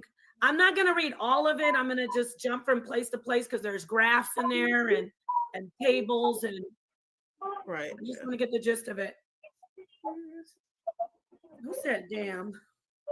I was gonna ask real quick, because it's interesting that earlier hominids were considered omnivorous, just like we are. But I'm kind of wondering, like, at what point did the meat become like a staple in the diet? Like, right? Because that part had to evolve as well, to where I'm sure it wasn't just like they woke up one day and decided, oh, let's go eat some deer meat or something, right? It has to be something that happened to cause that adaptation to happen, to where now how humans are omnivorous, we eat plants and animals. Like, I wonder, was there like a specific point where that kind of changed, where things like branched off? Right. That's a good question. There are different, I guess they're paleoanthropologists or different scientists who have different takes on when we actually, or how much we actually ate.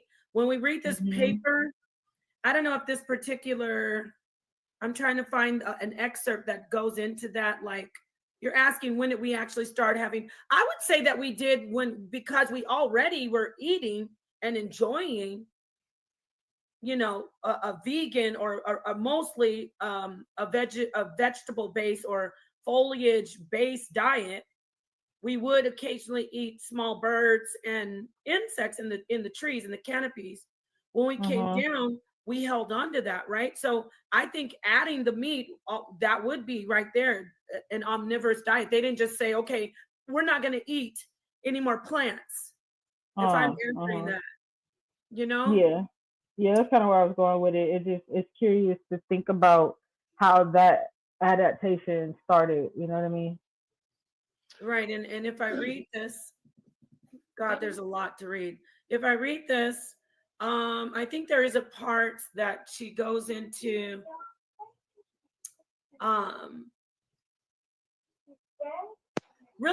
they start talking about, like what Honey was saying about cooking. I think they touch on this somewhere. I haven't, oh my gosh, there's so much. People are like, you haven't read this. I have read it, but it's like, there's 23 pages, But I do believe that they talk about how they were hunting. And I mean, I know they do. I'm just trying to find the part on the paper. Hey, But Nepal, real quick. I'm trying to find it. Go ahead while I look through this. Yeah, because actually, Dr. Tuswe actually was. I was. What's the word? I was interested in that question too. So they were saying that it was the Homo around the Homo erectus time is when it became more of a balanced diet between plant variants. Actually, this is where we start seeing them actually eat more fruits and grains and also cook meat. It says that it would suggest that they was actually hunting a little bit better because they was cooking the meat too. So that's what it came up with when I They looked it up. started to cook the meat. It's Yeah, important that's to when know they from the beginning that they at first they did not cook the meat. yeah. Right. And of course they started cooking meat. And they said the Homo erectus is like 110,000 to possibly 1.9 million years ago, around that area. And also, I'm sure it took how they started working together. It took groups to hunt down like large game animals, right? Because you couldn't just go hunt a wildebeest by yourself, right? You need like a group with you. So that working together, the developing, it's like what's the word for it? Where it's all tied in together, like A community. we develop. Symbiotic? No, like how. Yeah, that, but just think about how like our brains got larger. We started to develop in our brains, and then we started to work together in bigger groups, which led to us eating more meat because now we can hunt large game. We have food for days. Yeah, like it all just kind of goes together, I think. Okay. What I wanted to say, because I had to write it down, because one of the things y'all was talking about was somebody said something about snakes and and I remember telling Nepal something about getting some snake looking up snake oil and snake serum and bee honey oil, right? Serum, because it was for pain. Because the saying is, what don't kill you could what could kill you also could heal you, right? And so snake venom. Exactly, snake venom and bee sting. It's a gel oil, right? And it's really old, but it's still around, right? And so that was one of the things. And then in Kemet, right, we feed what feeds us, right? And so that's like when we water our plants, part of that libation, right? And then that part of that farming. You see what I'm saying? And it's all about the reciprocity, right? And so when we do that, everything that you're doing, like I seen in a movie where when well, it's not even in the movie. It was part of the Kemetic burial, where they had the specific area where, like we do right now, we still have the same funerary practices. No matter how we want to look at it, it's still the same thing. We still have the same specific ways. We don't mummify, we dress them up. You see what I'm saying? We still have the same specific person that we have to comb their hair, to get them dressed. We still have the same, we don't call it a ritual, but we call it the walk-in, and we have the same ceremony, right? And some people, if they can afford it, have a month here, and they go here to there, and then they go to the grave site. But honestly, when the last time you seen a new graveyard? Exactly. And so, but we still do that. But in Kemet, that was one of the things that they did, among things, right? And it was respecting of the elders. Now, I'm not trying to take that and run, because y'all know when I go off camera, what's happening, right? So you can come on forward and go ahead, and then I'm gonna come back. All right. Yeah, no, and before I forget, we gotta wish the queen a belated happy birthday. We didn't do a show Her birthday was May 18th, and so much Okay. to Sakina. Happy birthday. Okay. Happy born day. Yes. I have to go and jog my memory on this paper. Yes, I have read it, but it's been a minute, not that long. So I did find this much of what you were asking. This might help Doc Too Sweet when we're talking about when we actually became, or how it affects. Go back to the scatter plot. Go back, no, down to the scatter you plot. want to see that one first? Okay. Sorry, I was just wanted to look at it real quick because I was trying to see. Okay. So it's showing the cranial necessity. Yeah, cranial capacity over time. So this is good. You know what? I can send this paper to you afterwards. I think. Yeah. Are you a member? Are you in JSTOR? Yeah, anyway, it's my school. Yeah. Okay, everybody on the panel. Everybody. Where was I? Okay, let me read this part. I think this is it. Yes. So this is an excerpt from the actual paper. These equations suggest that the average primate with a larger relative brain size than the average mammal also has a smaller relative gut size than the average mammal. The relationship between relative brain size and diet is often mentioned in the literature on primate encephalization. They talk about what paper that is in 1979. Okay, let's get to this part. And is generally explained in terms of the different degrees of intelligence needed to exploit various food resources. For example, Parker and Gibson have argued that a relatively large brain and neocortical size correlates with omnivorous feeding in primates. So there you go, omnivorous feeding. So again, Gibson and Parker have argued that a relatively large brain and neocortical size correlates with omnivorous feeding in primates. See, so then they add to their diet, they implemented meat into the diet, which requires relatively complicated strategies for extracting high quality foodstuffs. I want to add that as they added in the protein, though, it was for whatever reasons we can explore, they started to reduce the foliage, or they were less frugivores, less folivores, but they didn't cut out that. Okay, they didn't cut it out. Let's keep reading. Alternatively, Clutton-Brock and Harvey have suggested that frugivores have relatively large brain sizes because they have relatively large home ranges than folivores. So real quick, I might be wrong. Can y'all put a pin in that? We got to look up frugivores. Because I'm like, what in the hell? No. That's what we doing up there, frugivores. We ain't on the island, y'all, because I might have the wrong definition of it. So intelligent minds, not over there making stuff up. We're gonna look that up, right? Because we're gonna get. I bet you we'll know when we leave here, right? And then the negative. So this is talking about the negative correlation between. I thought it was fruit. Okay, go ahead. I'm sorry. Go ahead.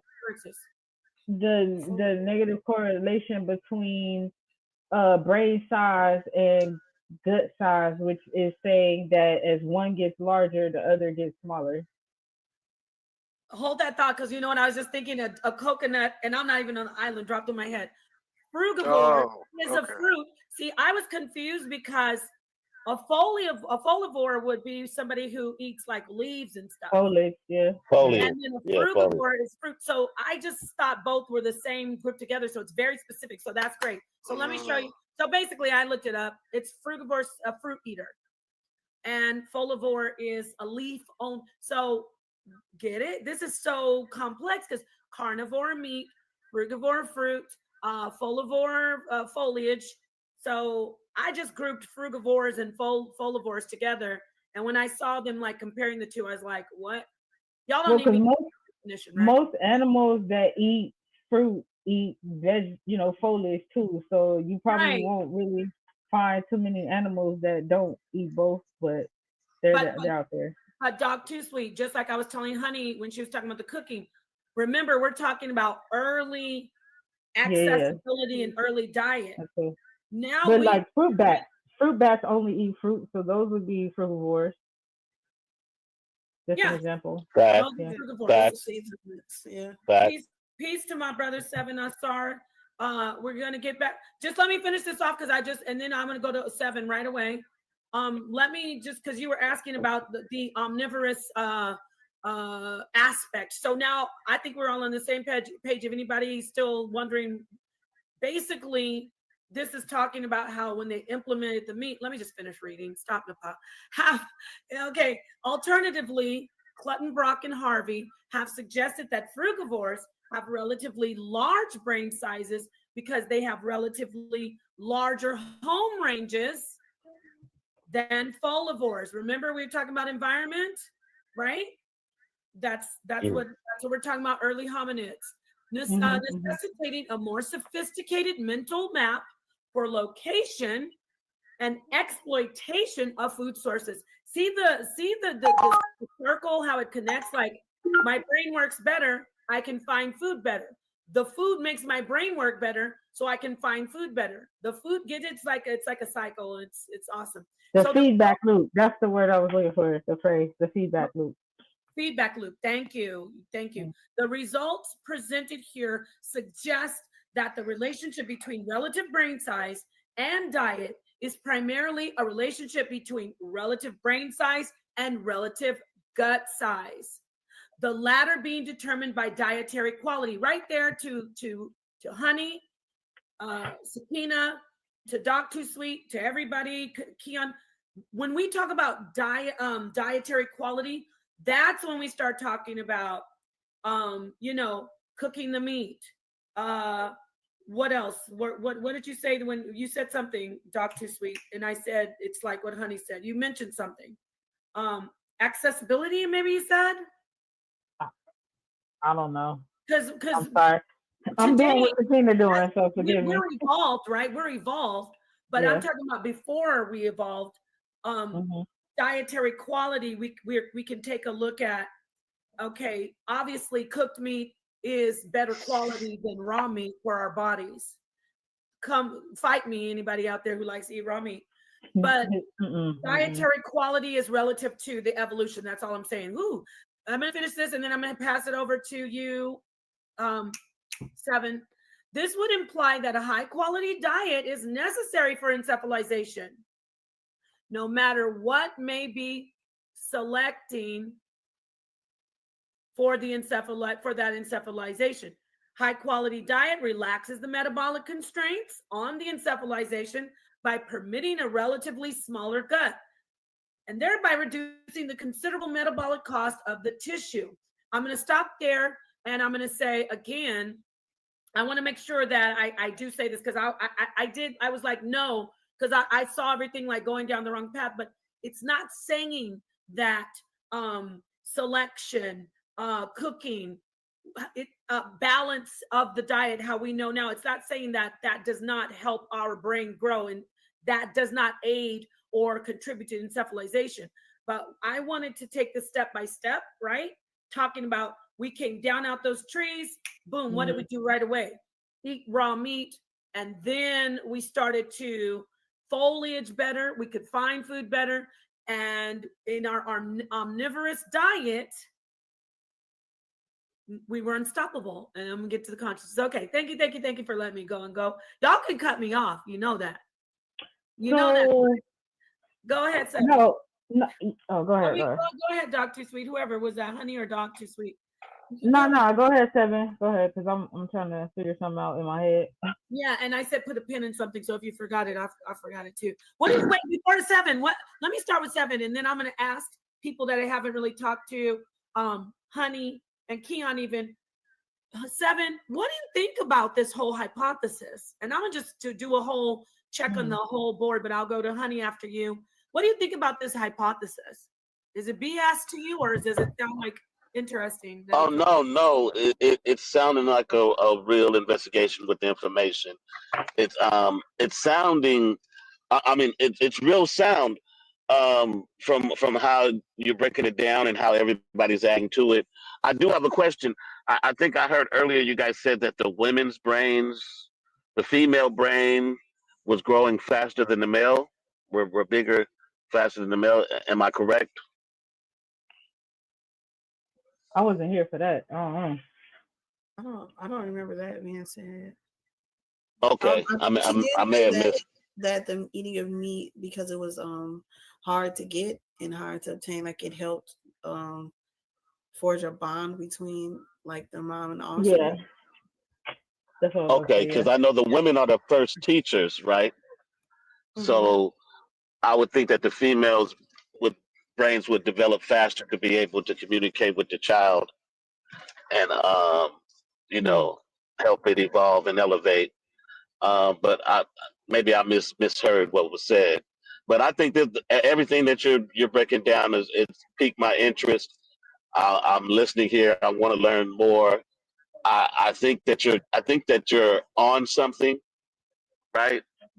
And On to I something. think this is something. I think this is something that's good, a good build for the community. I truly Thank you, do. my friend. Thank you. So stay with us. We are more than welcome. I want to. I saw you in the chat. You remind me of Genesis, uh, honey. Genesis being that chat boy, and Yeah. so that I asked you the question. What do you think about it? And then I saw you say did you say you love beef? What do you think about this in a nutshell? I said, okay, no more nutshell. That's my three. I can't say in a nutshell anymore. Let me stop. What do you think about this hypothesis? Oh my life. Um, Go ahead. What do you think about this I think it's hypothesis? integral when you're talking about evolution. I think evolution, yeah. Peace to everybody who's still here. I'm gonna wrap this up in a minute. It's been 2 hours, but this is a pretty interesting. Well, we finally get into like these are the details. This is much longer than this. Mr. Roboto says, "Do you have evidence of smaller brains being the smartest? We have big brains with structures other species don't have. I don't think it hurts to have more brain power. No, bigger brains are smarter. Well, not necessarily, but in this hypothesis, it's saying the bigger brain is smarter. Let's see what Babylon Dunn said. She ain't never ain't dead animals and is extremely intelligent. Okay. Thank you about my voice. Evolution is such an infantile theory, so people like it because the concept is something everyone can relate to, i.e., over time things change for the better. Bigger, smarter. Okay, Babylon done. Peace and love, everybody. Let's I'm gonna end this and come back in a minute or an hour or so. Let's go through the chat, through the Crash Out on Them says, my niece is a vegan and she is smart as hell. Yeah, she's veganism. I'm not saying it's veganism doesn't make you not smart. We're talking about evolution, like the digestive tract and the digestive system and the neurological system. Anyway, everybody, peace and love. I'm glad you tuned in for this. It's been a minute. Let me see how much more does this have to go. Yeah. I'm going to go ahead and play this a little bit more, but then I'm going to close it out. And we will have this conversation some more about the brain and veganism. Thank you, KJ.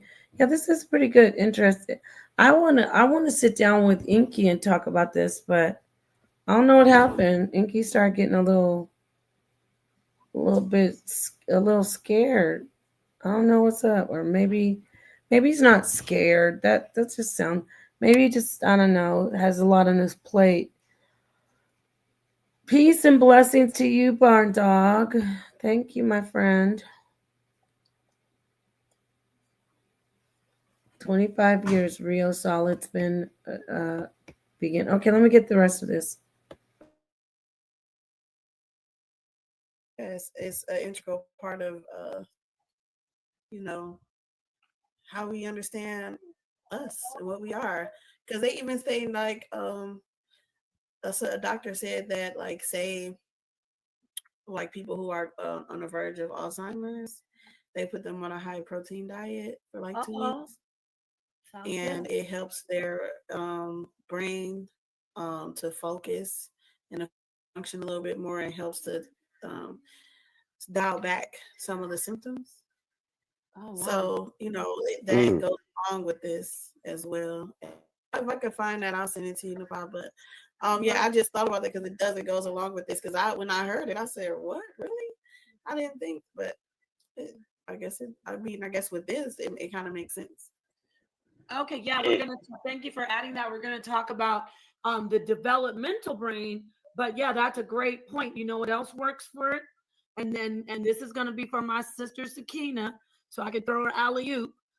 Coconut oil. So it's not only meat that contributes to the brain, but it's such a huge part of the developmental brain. I mean, think about it. Protein, the animal product, is the first thing that we actually consume as infants, which is breast milk. That's actually that's animal product. So let me go to Doc Too Sweet, and then I'll go to Sister Sakina.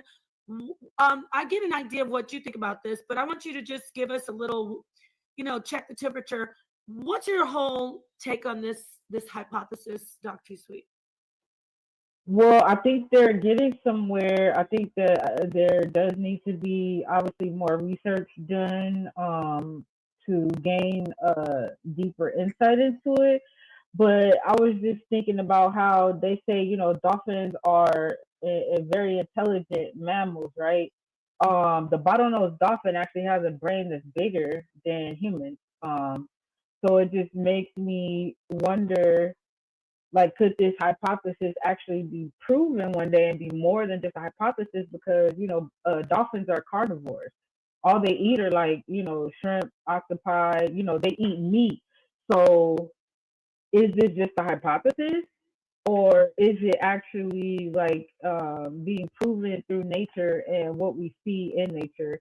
I don't know what it's going to take to actually move it past just a hypothesis, but it really makes sense, and it follows the logic when you think about the exchange of protein into gray matter, so to speak, and the fact that like when doctors tell you that if you want to increase like brain power and stuff like that, you want to eat more fish, which has omega-3 fatty acids. You know what I'm saying? So to me, it makes a lot of sense. Yeah. Yeah, that's a great point. Yeah, that's a great point. I mean, sharks. Sharks? What about sharks? Sharks got little brains. They eat meat relatively. Yeah, well, see, that's part of the. I was about to say sharks are very, very smart, but then that was part of the paradox in this hypothesis, which might be why it's still, this a hypothesis, because the paradox is there are animals who have higher metabolic rates but smaller brains. So it then becomes trying to figure out what fill in that gap to figure out, okay, if they have the higher metabolic rate, why don't they have the bigger brain? Yes, brain size doesn't match brain power. That's what you're saying. We're going to talk about that at the beginning of the paper a little bit. We're going to touch on. They do a comparison on this table, and it shows basically the organ and how it relates to the size, different sizes of the different sizes of the organs in the body. I didn't, Keon, I thought you dropped off for some reason, but let me go to Sakina, and then Keon, I want to have you we're going to do a little check on everybody, see what they think so far about this. So Sakina, all right, and then we'll get to Keon. So let me shout out Ramza with the Shark Week because sharks are dumb as fuck. And excuse my French, because the killer whale is about the smartest one in the ocean, and the dolphins That are second. Mm. And dolphins, that if dolphins eat bottom feeders, right, then it should be more smart humans out here, not the ones that drink smart water, but they should be just Sakina. dolphins out here, right?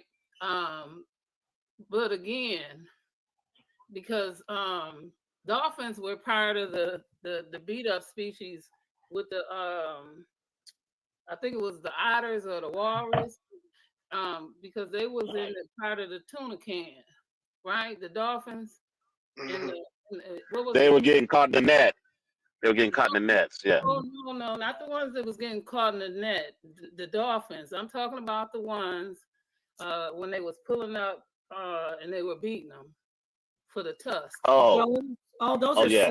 super walruses All and right, so seals. yeah, so Seals and seals really were the ones they were beating. yes, they were. But I Yeah. think walrus have tusks, not do seals. Yeah, Seals walrus- don't have. Still, Seals Okay. don't have. walrus not the All tusk. right, Yeah. peace to Yeah, everybody. so I'm they going were to end they this right here. You can see this on my channel. If you want to go to the R.I.S.E channel, you can see the rest. It's there, or you can, or I might finish playing the rest of it and just. Oh, there he is. You know what? I'm about to end it now, Enqi. I'm ending it now. I was just, calling you out. No. I've actually discussed. I've called you out about the expensive tissue hypothesis, and we did a video on it a while ago. So I was just like, isn't that funny? I'm about to close out, and Enqi's like, "What is this?" You're just now seeing it. Well, we did a video in the just covering a little bit of the expensive tissue hypothesis, and I was saying it's a challenge to all vegans. Um, it's a fact that there's a lot of healthy benefits from eating meat, and I was just talking about that. I've actually had to sit down with you, but I was going to close this. I'll close this down, and we can maybe schedule another sit down. But yeah, this is someone was saying, why am I using a hypothesis? It's a hypothesis right now. What does he say? Well, I'm sure you did a great job debunking you. I mean, you are anti-meat, and you talk about how it's unhealthy, and it's not unhealthy to eat meat at all. And I was mentioning that not just you, but just the fact that someone said it takes a lot of discipline. I forget who it was. I apologize. But it was a great statement. Someone said it takes a lot of discipline to be a vegan. And I said, yes, because it's a lot of discipline because you're actually going against your natural self, which would be, eating meat. We evolved as a species, and it's because of meat eating. You in here joking, saying, what, I was trying to be nice about it, but obviously you are running from me, because if you could sit down and talk to people, which you've talked to me before, but lately you've been on your spree, and I'm all for it. I'm all for you doing your debates. So shout out to Dr. Enqi. But you are a little scared of me. It's okay, because we had our background talk about how we gotta make sure we do the ultimate WWE stuff, and me coming in and just body slamming you and knocking you out wouldn't really work. We got to have you, get you lined up with all the other debaters that you're lined up with, and do it right. So, but when you're ready, I am ready to have a part 2, sit down and talk about veganism. You know, I don't knock people for being vegans, but there is a lot of scientific research showing that autism could possibly be linked to veganism in small, very, very, very young children, families forcing their children to be vegans, forcing toddlers. there's a lot of brain benefits from animal products and food. But I love you, vegan. I love you, vegans, and I love you, Dr. Enqi.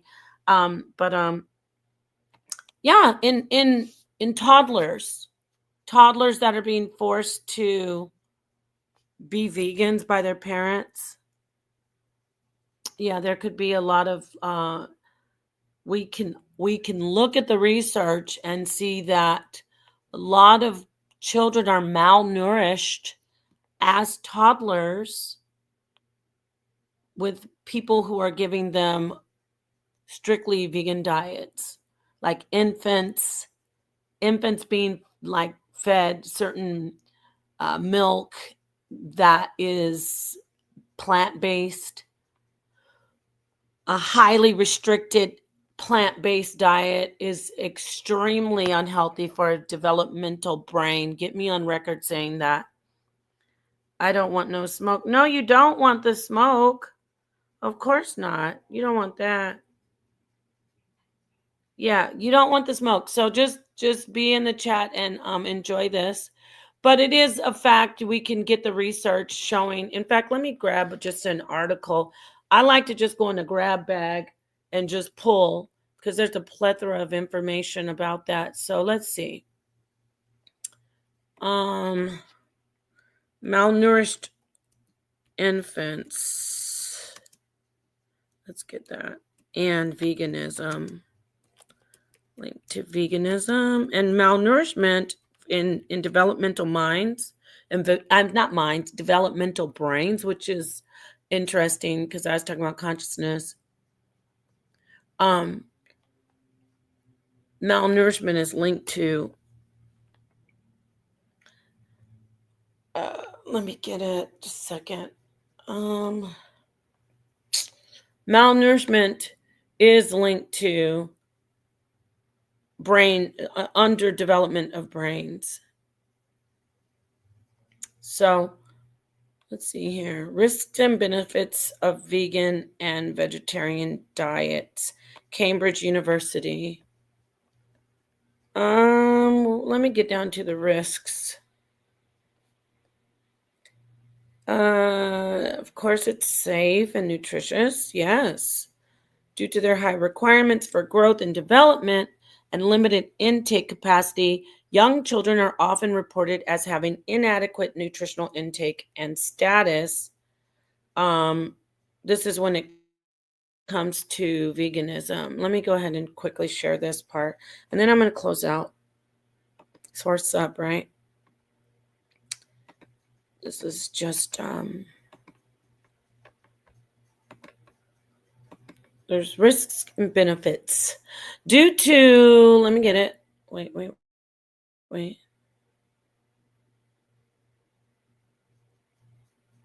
Okay, so let me share this.